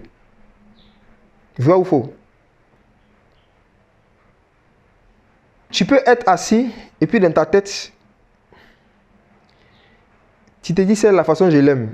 Ta femme, hein, tu te dis c'est là je l'aime façon. Et puis tu es sincère devant Dieu, dans ton cœur tu es sincère, tu l'aimes. Mais la femme elle ne se sent pas aimée. Et toi bien tu ne sais pas, hein. Ça nous arrive, à nous qui sommes mariés, de temps à autre, tu ne sais pas. Elle s'attend à des choses venant de toi, toi même tu ne sais pas. Mais dans ta tête, de toute façon tu l'aimes. Et vice versa aussi, un mari peut être là et puis il ne se sent pas aimé. Hein. Et puis sa femme ne sait pas. Enfin, elle, quand elle se regardait, elle se dit, elle a tué. Parce qu'elle s'est levée le matin, elle a essuyé le salon, elle a lavé les habits, elle a fait à manger. Elle s'est dit, elle a tout tué. Elle s'est dit, si lui, de toute façon, je l'aime. Mais le gars, il est assis, c'est sympa aimé. Pourquoi? Qu'est-ce qui fait ça? Un homme peut acheter une voiture à sa femme, même une villa, puis quand il a fini, elle se sent pas aimée. Pourquoi? Parce que la manière dont le Seigneur nous a créés, là, chacun de nous, là, il y a un acte ou des actes spécifiques que quelqu'un doit poser envers nous pour qu'on se sente aimé. Suivez très bien. C'est pour cela que Paul disait à Tite, qu'il faut que les femmes âgées apprennent aux jeunes femmes à aimer leur mari. Elles sont déjà mariées, mais on doit les enseigner comment aimer leur mari. C'est dans Tite chapitre 2. Il dit, il faut dire aux femmes âgées, elles doivent enseigner aux jeunes filles comment aimer leur mari. Parce qu'il y a des personnes dans le monde, elles ont connu des gars, eux, quand tu leur donnes chocolat, ils se sentent aimés. Et c'est chocolat, si tu lui as donné chocolat comme ça, il est amoureux en même temps, il se sent très aimé. Même si tu ne le visites pas, tu ne l'appelles pas, tu ne lui envoies pas des messages, envoie juste un chocolat. Il peut ne pas te voir pendant une semaine. Et ces femmes-là, elles ont eu des relations comme ça dans le monde. Et puis, elles viennent à Jésus, elles rencontrent un gars, elles se marient avec le gars. Et elles ne savent pas, lui, qu'est-ce qu'il faut pour qu'il se sente aimé. Elles payent beaucoup de chocolat et gardent. Et puis, à chaque fois, elles continuent de donner chocolat au gars. Et un jour, ils ont une conversation, et puis le gars dit vraiment, ensemble, mais ils ne me sont pas aimés, vraiment. Il n'a pas l'impression que tu... Elle dit, hey, tout ce gars, il fait pour toi, là. Donc, tu ne vois pas mes efforts, et puis ça crée des disputes. Tu ne vois pas mes efforts. Mon frère et ma soeur, ce ne sont pas tes efforts qui font que quelqu'un se sent aimé. Tu peux faire des efforts inutiles. Tu peux faire beaucoup de choses, hein. Parce que toi, dans ta tête, là, c'est ça qu'on doit faire pour quelqu'un. Mais je vous dis, la manière dont le Seigneur nous a créés, chaque personne a quelque chose qu'il aime. Chaque personne a quelque chose qu'on doit faire pour lui de manière régulière. Et c'est quand on fait ça, il se sent aimé. Et dans l'histoire, dans la parabole que je vous donne, la femme en question, elle, c'est pas lui, le gars, c'est pas chocolat. C'est ce qu'il aime. Il aime footing. Il voulait que sa femme aille faire du sport avec lui. Quand il sort comme ça, il se lève le matin, puis il va courir. Il aurait aimé qu'elle se lève, et puis elle aussi. Elle porte son maillot. Elle ses chaussures, puis elle le suive. Et elle se sentir aimée de voir une femme qui le soutient dans sa vie de sport. Il y a des garçons qui aiment regarder des matchs de Champions League. Hélas. Et ils se sentent aimés seulement lorsque la femme s'assoit à côté de lui pour regarder le match. Lui, c'est quand la femme qui l'aime pour lui, c'est la femme qui regarde le match avec lui. Donc tu peux être dans la maison, tu es en train de balayer, tu es en train de tuer, hein? Tu enlèves les toiles d'araignée, tu tues les magouillards, hein?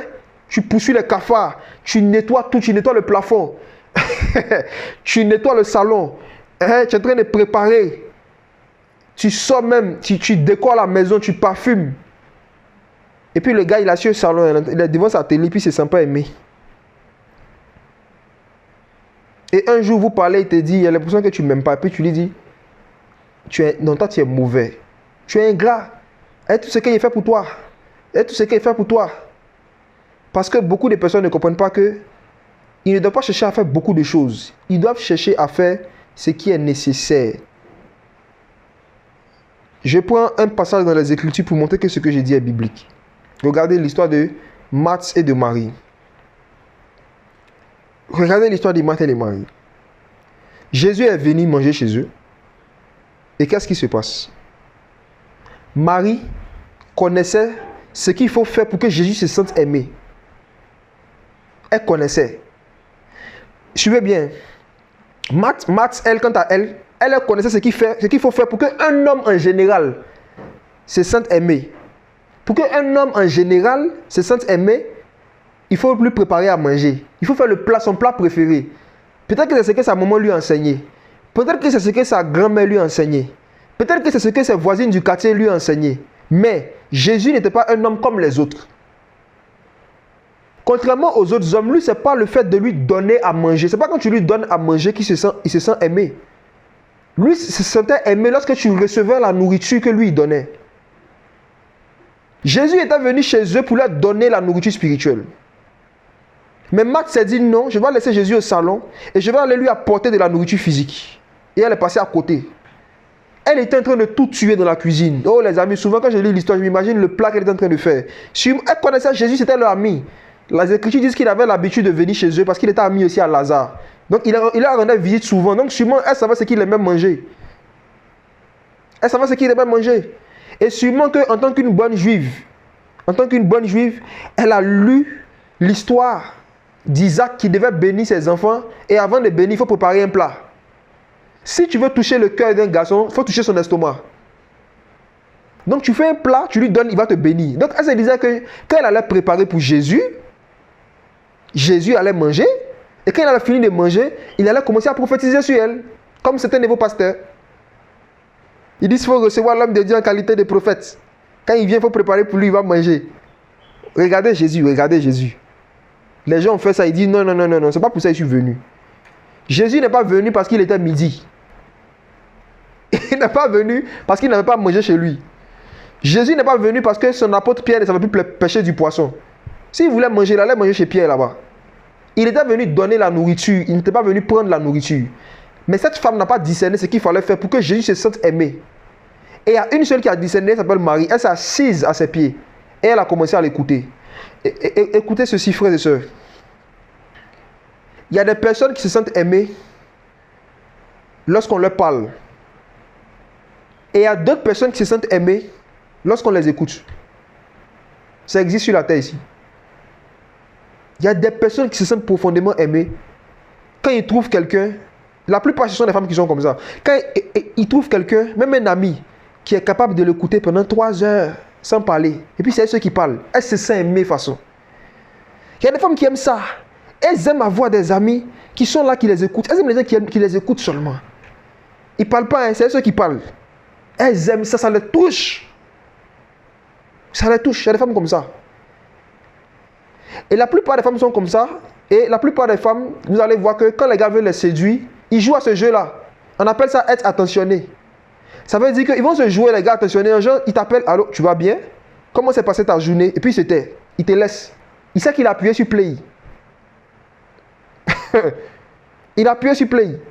Tu vas parler, tu vas expliquer même la couleur des chiens que tu as vu. Tu vas expliquer tout en détail. Vous voyez ce qui s'est passé aujourd'hui au bureau. Voici ce que tu vas parler jusqu'à... Et puis quand il finit, il est en train de te séduire. Il parle de vous qui n'êtes pas mariés, les dragueurs là, c'est comme ça ils font. Quand il finit, il dit très peu de mots. Ou bien il se joue, waouh, il te comprend, et puis ça te séduit. Parce que, vous savez pourquoi ça vous touche? Parce qu'il y a quelque chose qui est dans les femmes, elles aiment quand on les écoute. Donc il se joue les gars qui aiment t'écouter. Et qu'est-ce qui va se passer? Quand tu vas te livrer en holocauste à lui, comme un sacrifice vivant, quand tu vas coucher avec lui avant le mariage, quand tu vas lui donner ton corps avant le mariage, il va te révéler sa face. Et la plupart qui sont tombés dans ce coup-là, elles disent avant il était attentionné, n'est-ce pas mes soeurs? Elles peuvent confirmer, celles qui ont vécu de mauvaises expériences dans le passé. Il se joue les gars attentionnés au début. Avant il était attentionné. Quand il parle, il t'écoute seulement. Mais depuis qu'il a eu ce qu'il voulait là, quand il parle, il dit tais-toi, c'est moi l'homme. Il y a des maris qui refusent d'avoir des conversations avec leurs femmes parce qu'ils sont les chefs. Attends, la plupart de ces femmes-là, avant le mariage, ils ne se jouaient pas les chefs. Hein. Non, ils se jouaient les auditeurs silencieux pour te séduire. Faites très attention. C'était une parenthèse. Donc, le Seigneur Jésus se sentait aimé et était touché par des gens qui s'asseyaient pour l'écouter. Mais Marthe ne savait pas cela. Elle pensait que lui, c'est la nourriture qui le touche. Elle a préparé, et elle est étonnée. Elle dit, mais Seigneur Jésus, il faut parler à ma soeur. Pendant que moi, je suis en train de tout tuer dans la cuisine, de faire le meilleur plat, elle est assise comme ça. Elle est paresseuse. Elle est paresseuse. Pendant que moi, je sors, je m'en vais évangéliser, je fais du porte-à-porte. Hein? Elle est assise, mais en mission. Moi, je vais en mission, je sors, je vais chercher les amis, je vais préparer les dangereux plats, je prêche partout. Mais, et puis, elle est assise comme ça, toujours. Elle est en train d'écouter ta parole. Elle est en train d'écouter ta parole. Seigneur, il faut lui parler. Elle doit expérimenter le réveil. Il faut qu'on se réveille là. Elle n'est pas dans le réveil, ça c'est l'assoupissement. Mais ça c'est l'assoupissement, Seigneur Jésus. Il faut parler à moi. Elle est dans l'assoupissement spirituel. Elle est dans l'assoupissement spirituel. Regarde comment elle est assise là. Elle est assise comme ça, elle écoute la parole seulement. Regarde-moi, regarde comment je bouge. Je bouge, il faut bouger. Le royaume, ça bouge. Il faut bouger. Ils se disent que plus ils sont en activité, plus ils prêchent, ils font l'œuvre, ils évangélisent. Quand ils bougent, ça touche Dieu. C'est ça aimer. Mais les amis, j'ai une information qui va délivrer beaucoup d'entre vous. Le Seigneur, le Créateur, est beaucoup plus touché par les gens qui passent du temps à s'asseoir pour écouter sa parole que des gens qui bougent. Le Seigneur va regarder le temps que tu as passé dans la méditation et le temps que tu as passé dans la prédication. Je vous assure, un prédicateur qui ne prêche plus qu'il ne médite, il sera à coup de révélation arrivé un moment. Et il va commencer à vous ramener les mêmes choses tout le temps. Et ceux qui sont spirituels vont commencer à discerner, qui n'a rien à dire. Quelqu'un qui passe plus de temps à évangéliser, à bouger, prêcher, il ne trouve pas du temps lui-même pour s'asseoir, passer des heures, peut-être des jours, à méditer la parole, à écouter le Seigneur. Il n'a rien à dire, mais il continue de parler. Donc sachez que le Jésus que vous servez, il est plus touché par des gens qui sont assis pour écouter sa parole. Il y a ceux qui sont assis pour regarder la télévision, les films inutiles, ceux qui sont assis pour être dans la distraction, mais pas de ceux qui sont assis parce qu'ils veulent écouter sa parole. Ils veulent davantage apprendre certaines choses. C'est pour ça qu'ils sont assis. Ce n'est pas parce qu'ils n'aiment pas Dieu. Au contraire, c'est comme ça qu'ils sont en train de manifester leur amour pour Jésus. C'est parce qu'ils aiment Jésus même qu'ils sont assis. Parce que je vous dis, je parle maintenant à mes frères les garçons, pour vous qui n'êtes pas mariés, pour t'asseoir pour écouter une femme parler pendant une heure, il faut l'aimer. Il faut beaucoup l'aimer. Pour t'asseoir, pour pouvoir écouter quelqu'un parler pendant des heures, une femme parler pendant des heures, il faut vraiment être amoureux. Parce que les détails qu'elle va te donner là, c'est pas forcément un défaut. C'est une qualité. Les femmes aiment les détails, c'est bien. Et quand elles sont bien enseignées dans le don de prophétie, elles sont très utiles au corps de Christ. Parce qu'elles aiment les détails. Et la prophétie, c'est les détails. Mais je vous dis les amis, Jésus que vous avez reçu là, il cherche des gens qui vont s'asseoir pour écouter sa parole. Les gens qui bougent, il y en a déjà beaucoup. Mais les gens qui vont dire, Seigneur, enseigne-nous, parle-nous. Moïse, pourquoi il a jeûné 40 jours? Je rejoins le jeûne. Moïse, là, pendant les 40 jours, il allait s'asseoir sur la montagne pour recevoir la parole de Dieu. Il allait recevoir les commandements. La plupart des gens qui ont jeûné, qui ont fait des longs jeûnes dans nos Bibles, c'était parce qu'ils voulaient recevoir des paroles du Seigneur, c'était pour être enseignés. Et quand on va parler du jeûne, on va parler de ça en détail, vous allez voir, le but même du jeûne, c'est de se disposer à recevoir la parole, à recevoir des éclairages, des enseignements du Seigneur. C'est le but des longs jeûnes. Donc le Seigneur aime ça. Les prophètes d'avant, les prédicateurs, regardez, vous allez voir, ils passaient plus de temps dans les cavernes, dans les forêts, sur la montagne, dans les lieux isolés. Et ils passaient plus de temps à écouter le Seigneur qu'à venir parler de la part du Seigneur. Et c'est pour cela qu'ils étaient profonds. Parce qu'ils ont passé du temps dans les profondeurs de Dieu. Donc quand ils ressortent avec des choses profondes. Mais le temps que beaucoup aujourd'hui de gens, de serviteurs passent avec le Seigneur est superficiel. Ils passent du temps superficiel. Donc c'est difficile pour le Seigneur de leur expliquer des choses en détail. Il faut avoir du temps. Quand le Seigneur veut t'enseigner, il faut avoir du temps. Hein? Si il dit Saint-Esprit, enseigne-moi, il faut avoir du temps. Parce qu'il va aller dans les détails. Le Seigneur peut te prendre un détail d'un seul verset, vous serez dessus. Pendant longtemps. Donc Jésus,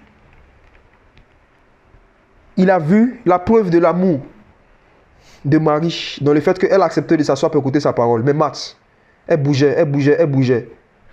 Les amis, voici encore une autre vérité qui va vous délivrer. Est-ce que vous savez que Jean-Baptiste a bougé plus que Jésus-Christ homme? Il a fait l'œuvre du Père sur la terre plus que Jésus-Christ homme. Vous ne savez pas? Ok. Jésus-Christ, son ministère a duré combien de temps? 3 ans et demi, n'est-ce pas? Ok. Et Jean-Baptiste, il a prêché pendant combien de temps?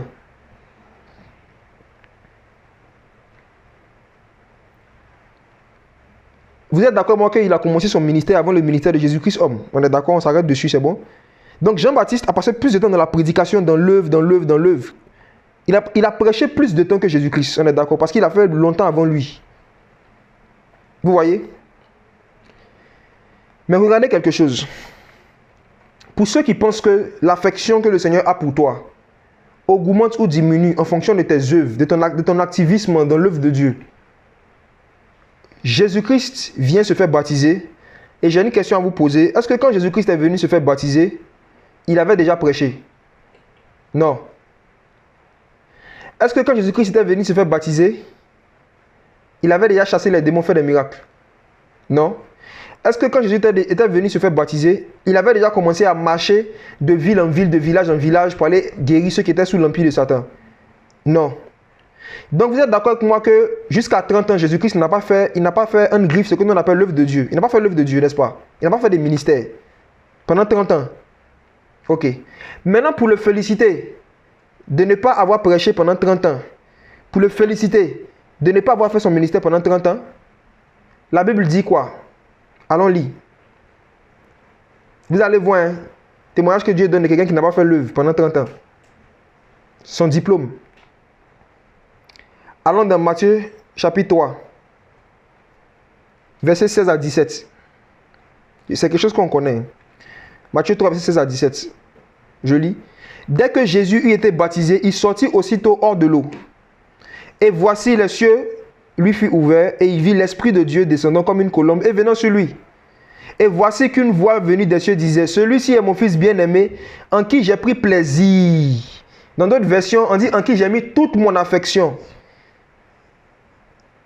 Je vais vous poser une question. Donc Dieu peut mettre toute son affection vers quelqu'un qui ne prêche même pas, qui ne fait pas l'œuvre, qui ne chasse pas des démons. Il s'est assis au quartier.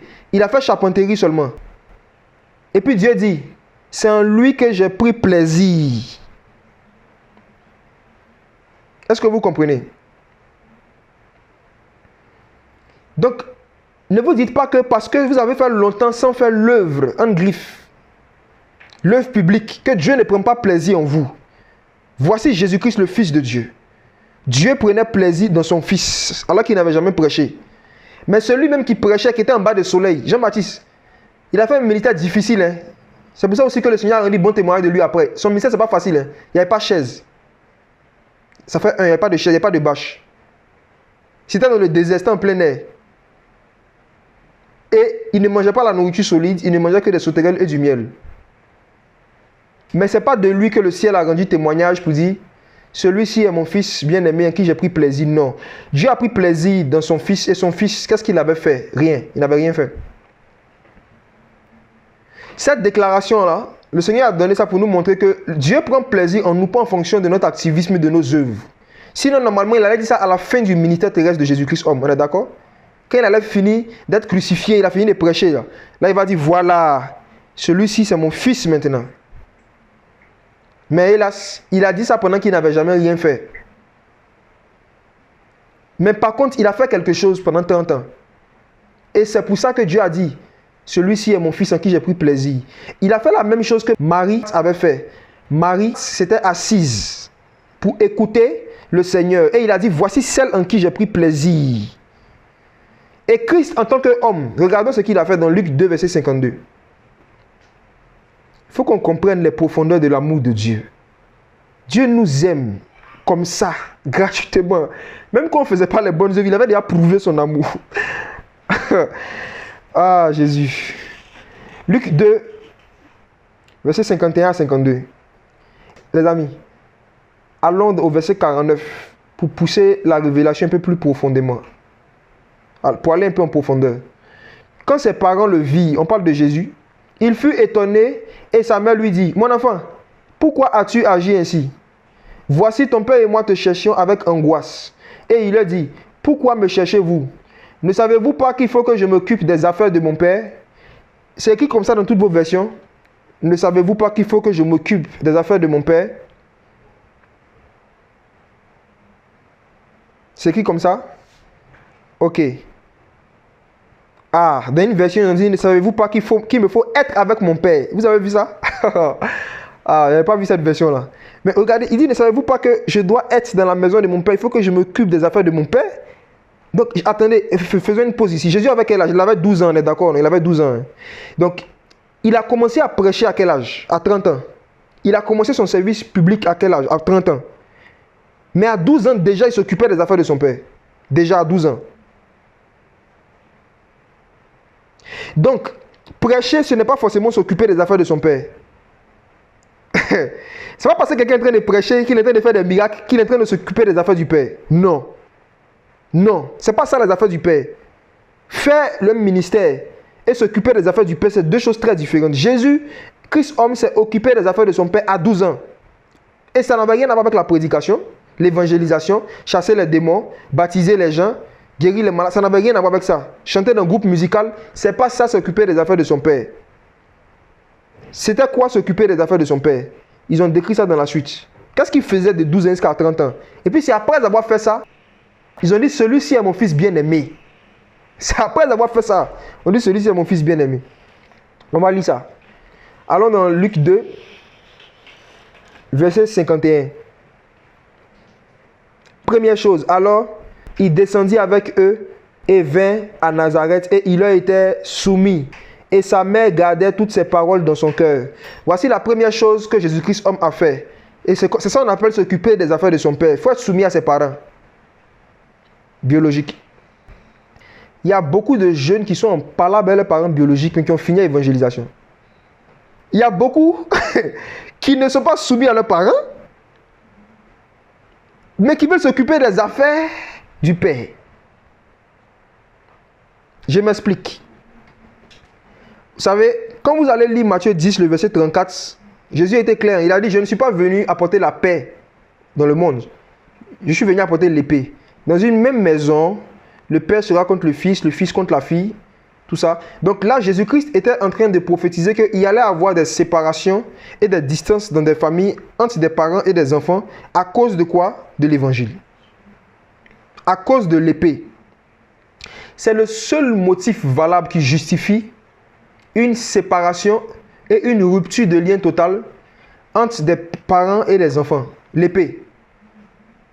Pour des raisons qui concernent la sainte doctrine. Maintenant, ce dont moi je suis en train de vous parler, ce sont des gens qui ont rompu avec leurs parents à cause de eux-mêmes leur orgueil, leur mauvais comportement ou leur insoumission envers les parents. Il y a des personnes qui ont manqué verbalement de respect à leurs parents, dans leurs propos, qui les insultaient au nom de la foi même parfois, hein, qui manquent de respect à leurs parents, qui les insultent. Comme certains le disent, il y a des personnes, on les envoie, ils ne vont pas. Les parents les envoient, ils ne vont pas. Il y a des personnes, même quand leurs parents les appellent pour leur dire qu'ils veulent les voir, de venir leur rendre visite, ils ne vont pas leur rendre visite. Même quand les parents demandent les visites, ils ne viennent pas, en disant que non, ils sont sorciers, ils sont un tel, ils sont un tel. Et ces mêmes gens-là, ils veulent faire l'œuvre de Dieu. Or, celui en qui le Père a pris son plaisir, c'est quelqu'un qui, pendant 30 ans, il était soumis à ses parents biologiques, malgré qu'il était Dieu. Malgré que ce n'était pas ses parents biologiques dans la réalité, mais c'était j'ai envie de dire sa famille d'accueil. Vous voyez? Si tu es ici et que tu veux expérimenter les profondeurs de l'amour de Dieu, il faut chercher d'abord à te réconcilier avec tes parents si vous vous êtes séparés pour des raisons qui n'ont rien à voir avec l'évangile.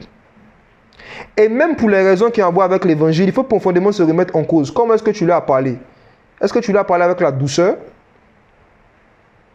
Parce qu'on voulait évangéliser aussi, tu peux avoir des écarts de langage, manquer de respect au nom de la foi. Il y en a qui se mettent en colère au nom de Jésus. Ils sont pleins. Ils s'énervent, ils haussent le ton sur leurs parents, mais au nom de Jésus, bien sûr. Au nom de la sainte doctrine. Ils discutent avec leurs parents sur des sujets en élevant le ton, souvent même les maudissant. Il y en a même là, quand ils annoncent l'évangile, jusqu'à la personne ne veut pas accepter, ils disent le jugement de Dieu va tomber sur toi. À leurs parents, hein. Ils commencent à proférer des malheurs, prophétiser des malheurs sur leur papa, sur leur maman. Parce qu'ils ne veulent pas accepter leur évangile. C'est l'insoumission. Et l'une des marques des derniers temps, c'est l'insoumission des jeunes, des enfants envers les parents. L'apôtre Paul avait prophétisé ça, n'est-ce pas? Dans les derniers temps, il dit les gens seront rebelles à leurs parents. Ils seront rebelles à leurs parents. Mais beaucoup vont justifier leur rébellion par la foi. Avec des versets. Beaucoup ne sont pas soumis à leurs parents. Et ils justifient leur insoumission qu'ils ont toujours manifestée, même quand ils étaient païens. Mais ils justifient ça aujourd'hui avec la parole, avec la Bible. Repentez-vous, les amis. Si vous voulez que le Seigneur rende témoignage de vous, si vous voulez que Dieu prenne plaisir en vous, qu'il vous fasse ressentir ce qu'il ressent pour vous, repentez-vous. On n'a pas le droit de déshonorer nos parents, de les insulter, de les maudire ou bien de prophétiser des malheurs sur eux parce qu'ils n'ont pas accepté l'évangile qu'on a reçu. On n'a pas ce droit-là. Et c'est valable non seulement pour des pères, pour des parents biologiques et même des parents dans le Seigneur, même des pères et des mères dans le Seigneur. Vous pouvez avoir un désaccord, mais ça ne donne pas le droit de manquer de respect à des gens qui étaient des pères et des mères dans la foi pour vous. Mais aujourd'hui, beaucoup de gens sont insoumis, manquant de respect, rebelles à leurs parents, toutes sortes de parents, rebelles. Mais ils disent, ils vont bouger pour aller faire l'œuvre du Père. Vous voyez? Donc, après être soumis à ses parents, on nous rend témoignage de cela. Verset 52, on dit, et Jésus progressait en sagesse, en statut, en grâce auprès de Dieu et auprès des humains. Donc, on voyait que pendant ce temps-là, il prenait ce temps pour faire quoi? Pour grandir en sagesse, ça part de la vie de méditation. Il était assis pour s'instruire en tant qu'un homme. En tant qu'un homme, quand il est venu sur la terre, il s'est dépouillé de sa connaissance. Comme on l'a dit la dernière fois, à plusieurs reprises. Donc, c'est ce qu'il a fait pendant 30 ans, en fait. La méditation. Et passer du temps, être avec le Père, comme c'est écrit dans l'autre version. Être avec le Père. Pendant 30 ans. Et quand il a fini ça, il dit, ouais, celui-ci est mon fils en qui j'ai pris plaisir. Donc, les amis, soyez décomplexés au nom de Jésus. Ne tombez plus dans la culpabilité. Et n'ayez plus l'impression que le Seigneur, son amour qu'il a pour vous, augmente ou diminue en fonction de votre activisme dans les œuvres publiques. Regardez les anges. Qui parmi nous pense qui est d'accord avec moi que les anges, ils servent plus Dieu que tous les hommes qui sont sur la terre? Qui est d'accord avec moi? Qui est d'accord avec moi que les plus grands serviteurs de Dieu qu'il y a, c'est les anges? Il n'y a pas des anges qui sont au ciel. Hein. Ok? D'accord. On est tous d'accord avec ça? Les anges servent le Seigneur plus que nous tous. C'est les grands serviteurs de Dieu. Ok. Maintenant, je vais vous poser une question. Les anges là, ils évangélisent. Il y a combien d'anges qui évangélisent? Il y a combien d'anges même qui quittent le ciel pour venir sur la terre même? Est-ce que vous êtes d'accord avec moi que la majeure partie des anges, les plus grands serviteurs de Dieu, sont au ciel? La majeure partie d'entre eux, hein, ils viennent, le Seigneur les envoie gravement sur la terre. Et ce n'est pas tous qui sont sur la terre. Et les amis, regardez encore un secret. Est-ce que vous savez que les anges là, les anges des enfants, ils ne viennent jamais sur la terre. On va lire ça. Allons dans Matthieu 18. Ils sont toujours devant la face de Dieu. Les enfants qui ont cru en Jésus, hein, je précise. Je parle des enfants qui ont Christ. On va lire Matthieu 18, verset 10. C'est un passage que je crois qu'on connaît. Vous allez comprendre que servir Dieu, là, ce n'est pas forcément sortir. C'est pas forcément ça. Il y a des gens que le Seigneur pousse à sortir. Ce n'est pas tout le monde. C'est un appel. C'est un appel, les amis. Même les anges, je ne sais pas tous qui sont appelés à sortir. Il y en a qui ne vont jamais quitter le ciel. Il y a des gens qui ne sont jamais venus sur la terre depuis qu'ils sont nés. Depuis Dieu les a créés. Là. Ils ne sont jamais venus sur la terre, mais ils servent Dieu.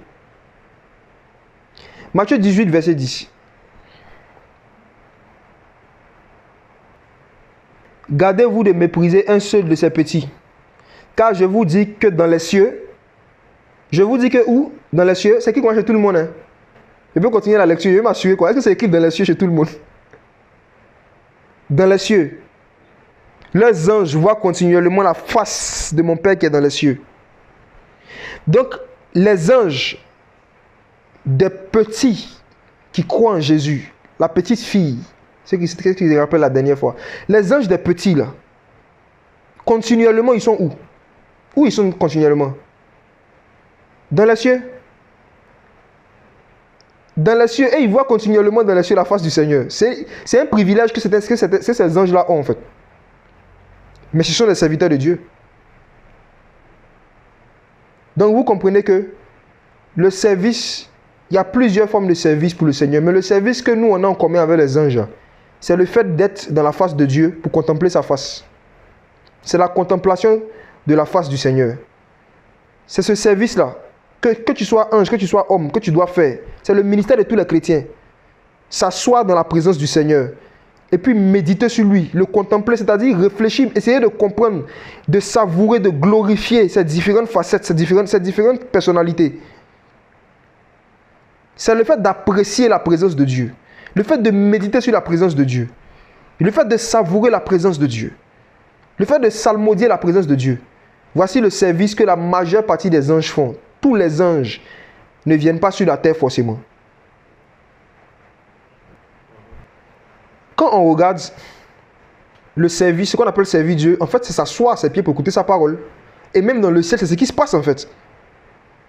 C'est ce qui se passe dans le ciel. S'asseoir à ses pieds pour méditer, la vie de méditation, de contemplation. Et c'est pour cela que dans 2 Corinthiens 3, le verset 17, l'apôtre Paul dit que nous tous, qui le visage découvert, contemplant comme dans un miroir la gloire du Seigneur, nous sommes transformés en la même image de gloire en gloire. Donc, celui qui demande au Seigneur quel est mon ministère, quel est mon service, Dieu vient de te répondre. Ensuite, ton ministère, il faut faire ça d'abord. La vie de prière, de jeûne et de méditation. C'est le premier ministère que Jésus a fait avant de commencer à faire le ministère de la prédication. Et pour vous encourager encore, pour vous dire que même si vous ne prêchez pas, même si vous ne sortez pas, même si Dieu ne vous envoie pas dehors, comme il n'envoie pas certains anges dehors, Dieu vous aime. Le Seigneur vous aime. Non seulement il a prouvé son amour envers vous quand vous étiez encore pécheur, mais maintenant que vous êtes encore en Christ. Regardez comment le Seigneur vous aime. Regardez dans la parole encore. Quelqu'un qui faisait son ministère sans sortir. Une prophétesse. Quand vous voyez des gens sur les affiches qui mettent prophète des nations, si vous attrapez un parmi eux là, posez-leur la question un jour. La plupart ne savent pas ce que ça veut dire. Il faut lui demander c'est quoi un prophète des nations. Pour un prophète des nations, c'est un prophète qui voyage partout. Il prend un avion, aujourd'hui il est en Ouganda, demain il est en Éthiopie, on dit il est des nations. Mais quelqu'un qui est toujours dans son pays en train de prophétiser, ce n'est pas un prophète des nations. Or, celui même à qui la parole était adressée, c'était Jérémie. C'est à Jérémie que le Seigneur lui a dit, avant que tu ne sois dans le ventre de ta mère, je t'avais établi prophète des nations. Mais Jérémie a voyagé dans combien de pays? La seule fois où Jérémie a quitté son pays, là, c'était parce qu'il était en captivité, c'était dans l'esclavage. Ce n'était pas en mission. Prophète des nations, ce n'est pas qui dit quelqu'un qui se promène pour prophétiser dans toutes les nations. Regardez une prophétesse des nations. Ils ont parlé d'elle de manière très brève. C'est Anne la prophétesse. Luc chapitre 2, verset 36 à 38. Il y avait aussi Anne la prophétesse, fille de Phanuel, la tribu d'Aser, qui était déjà avancée en âge et qui avait vécu avec son mari 7 ans depuis sa virginité. Voici une prophétesse dont on nous parle dans les Écritures. Regardez comment est-ce qu'elle a exercé son ministère. Elle a exercé son ministère dans un seul endroit qu'on appelait le temple à l'époque. Elle n'avait pas quitté le temple. Mais elle était prophétesse. Les amis, si vous comprenez ce mystère, vous n'allez plus laisser le diable ou bien des personnes, peut-être qui ne sont pas encore éclairées sur certains points, vous faire culpabiliser pour le fait que vous ne quittez pas un endroit où Dieu vous a demandé de rester. Est-ce que vous comprenez? Voici quelqu'un qui a exercé son ministère prophétique au même endroit. Vous voyez? Et qu'est-ce qu'elle faisait? Regardez verset 37. Regardons verset 37 encore. Restée veuve, âgée environ 84 ans, elle ne quittait pas le temple et servait Dieu nuit et jour dans le jeûne et dans les prières. Imaginez-vous quelqu'un. On nous dit comment est-ce qu'elle servait Dieu. Hein? Regardez le service de Dieu, c'est quoi? Jeûne, prière. Voici comment elle servait Dieu. Il y a des gens qui disent qu'ils servent Dieu, mais qui ne jeûnent pas et qui ne prient pas. Ils prêchent seulement, ou bien ils chantent seulement. Ils font un groupe musical. Ils disent qu'ils font le service de Dieu comme ça. Hein? Groupe musical, prédication, évangélisation dans les rues. Mais ils n'ont pas de vie de jeûne et de prière. Le temps que tu passes dans le jeûne et dans la prière, si tu compares le temps que tu as passé dans le jeûne et la prière et le temps que tu passes à faire un service public ou être actif dans ton église locale, c'est comment? Regardez le service de Anne. Servir Dieu, c'est d'abord avoir une vie de jeûne et de prière. C'est la base d'une vie de service public. C'est la base. Et voici une vieille femme qui ne faisait que ça. Et le but de sa vie de jeûne et de prière, ce n'était pas d'avoir l'onction pour aller guérir les malades. Parce qu'elle ne faisait aucun miracle. Est-ce qu'on est d'accord? Du moins, en tout cas, ce n'est pas écrit. Hein. À l'époque même, il n'y en avait pas en Israël. Tout le monde attendait. Maintenant, je vais vous poser une question. Quel est le sujet de prière? Ou encore le sujet de prière? Qu'est-ce qui la motivait? Est-ce parce qu'elle voulait recevoir des dons spirituels? Est-ce parce qu'elle voulait recevoir un ministère international des nations? Pourquoi est-ce que je n'ai prié pendant toutes ces années? Il nous a donné la réponse au verset 38, par la grâce de Dieu. Étant arrivée à cette heure, elle louait aussi Dieu et parlait de lui. Et parlait de lui. Est-ce qu'il y a ça? C'est comme ça que c'est écrit chez vous? Elle parlait de lui. Donc avant de commencer à parler de Jésus, qu'est-ce qu'elle a fait? Qu'est-ce qu'elle faisait? Elle priait et elle jeûnait. Vous voyez, même avant que l'évangile ne soit répandu, même sous la loi, les gens qui parlaient de Jésus étaient des gens de prière. Elle parlait de lui. C'est pour ça que je vous dis qu'on n'est pas tous prédicateurs. C'est ce qui était là au début. Tout le monde doit témoigner de Jésus, mais tout le monde n'est pas prédicateur. Elle parlait de lui à tous ceux qui attendaient la rédemption de Jérusalem. Donc, son sujet de prière, c'était quoi? La rédemption ou encore la consolation de Jérusalem. Elle priait pour quoi? Elle priait pour le réveil, les amis. Le réveil en Israël. Le réveil spirituel, c'est pas quand le Seigneur vient s'asseoir à nos pieds pour écouter ce que nous on dit. Le réveil, c'est quand nous on s'assoit au pied du Seigneur pour écouter sa parole. C'est ça le réveil. Elle vivait le réveil déjà. Et elle priait pour que ce réveil-là s'étende sur tout Israël. Et elle savait que c'était impossible. Tant que Christ n'était pas venu, tant que le Messie n'était pas venu. Parce que pour pouvoir faire ça, il faut vraiment expérimenter les profondeurs de l'amour de Dieu. Pour pouvoir tenir comme ça dans le temps, être si constant dans le jeûne et dans la prière. Même sous la loi, regardez une prophétesse. Donc, je prends ce point-là pour finir avec ce qu'on disait au début.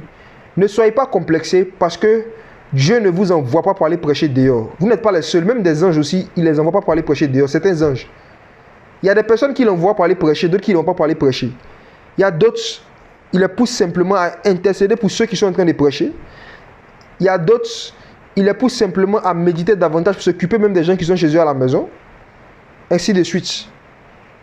Mais j'avais vraiment à cœur de partager ça pour que cette mentalité qui envoie la culpabilité dans le corps de Christ puisse vous quitter au nom de Jésus. Jésus vous aime, il vous aime. Et il a prouvé son amour pour vous en ce que lorsque vous étiez encore pécheur, il est mort pour vous. Il a déjà prouvé son amour.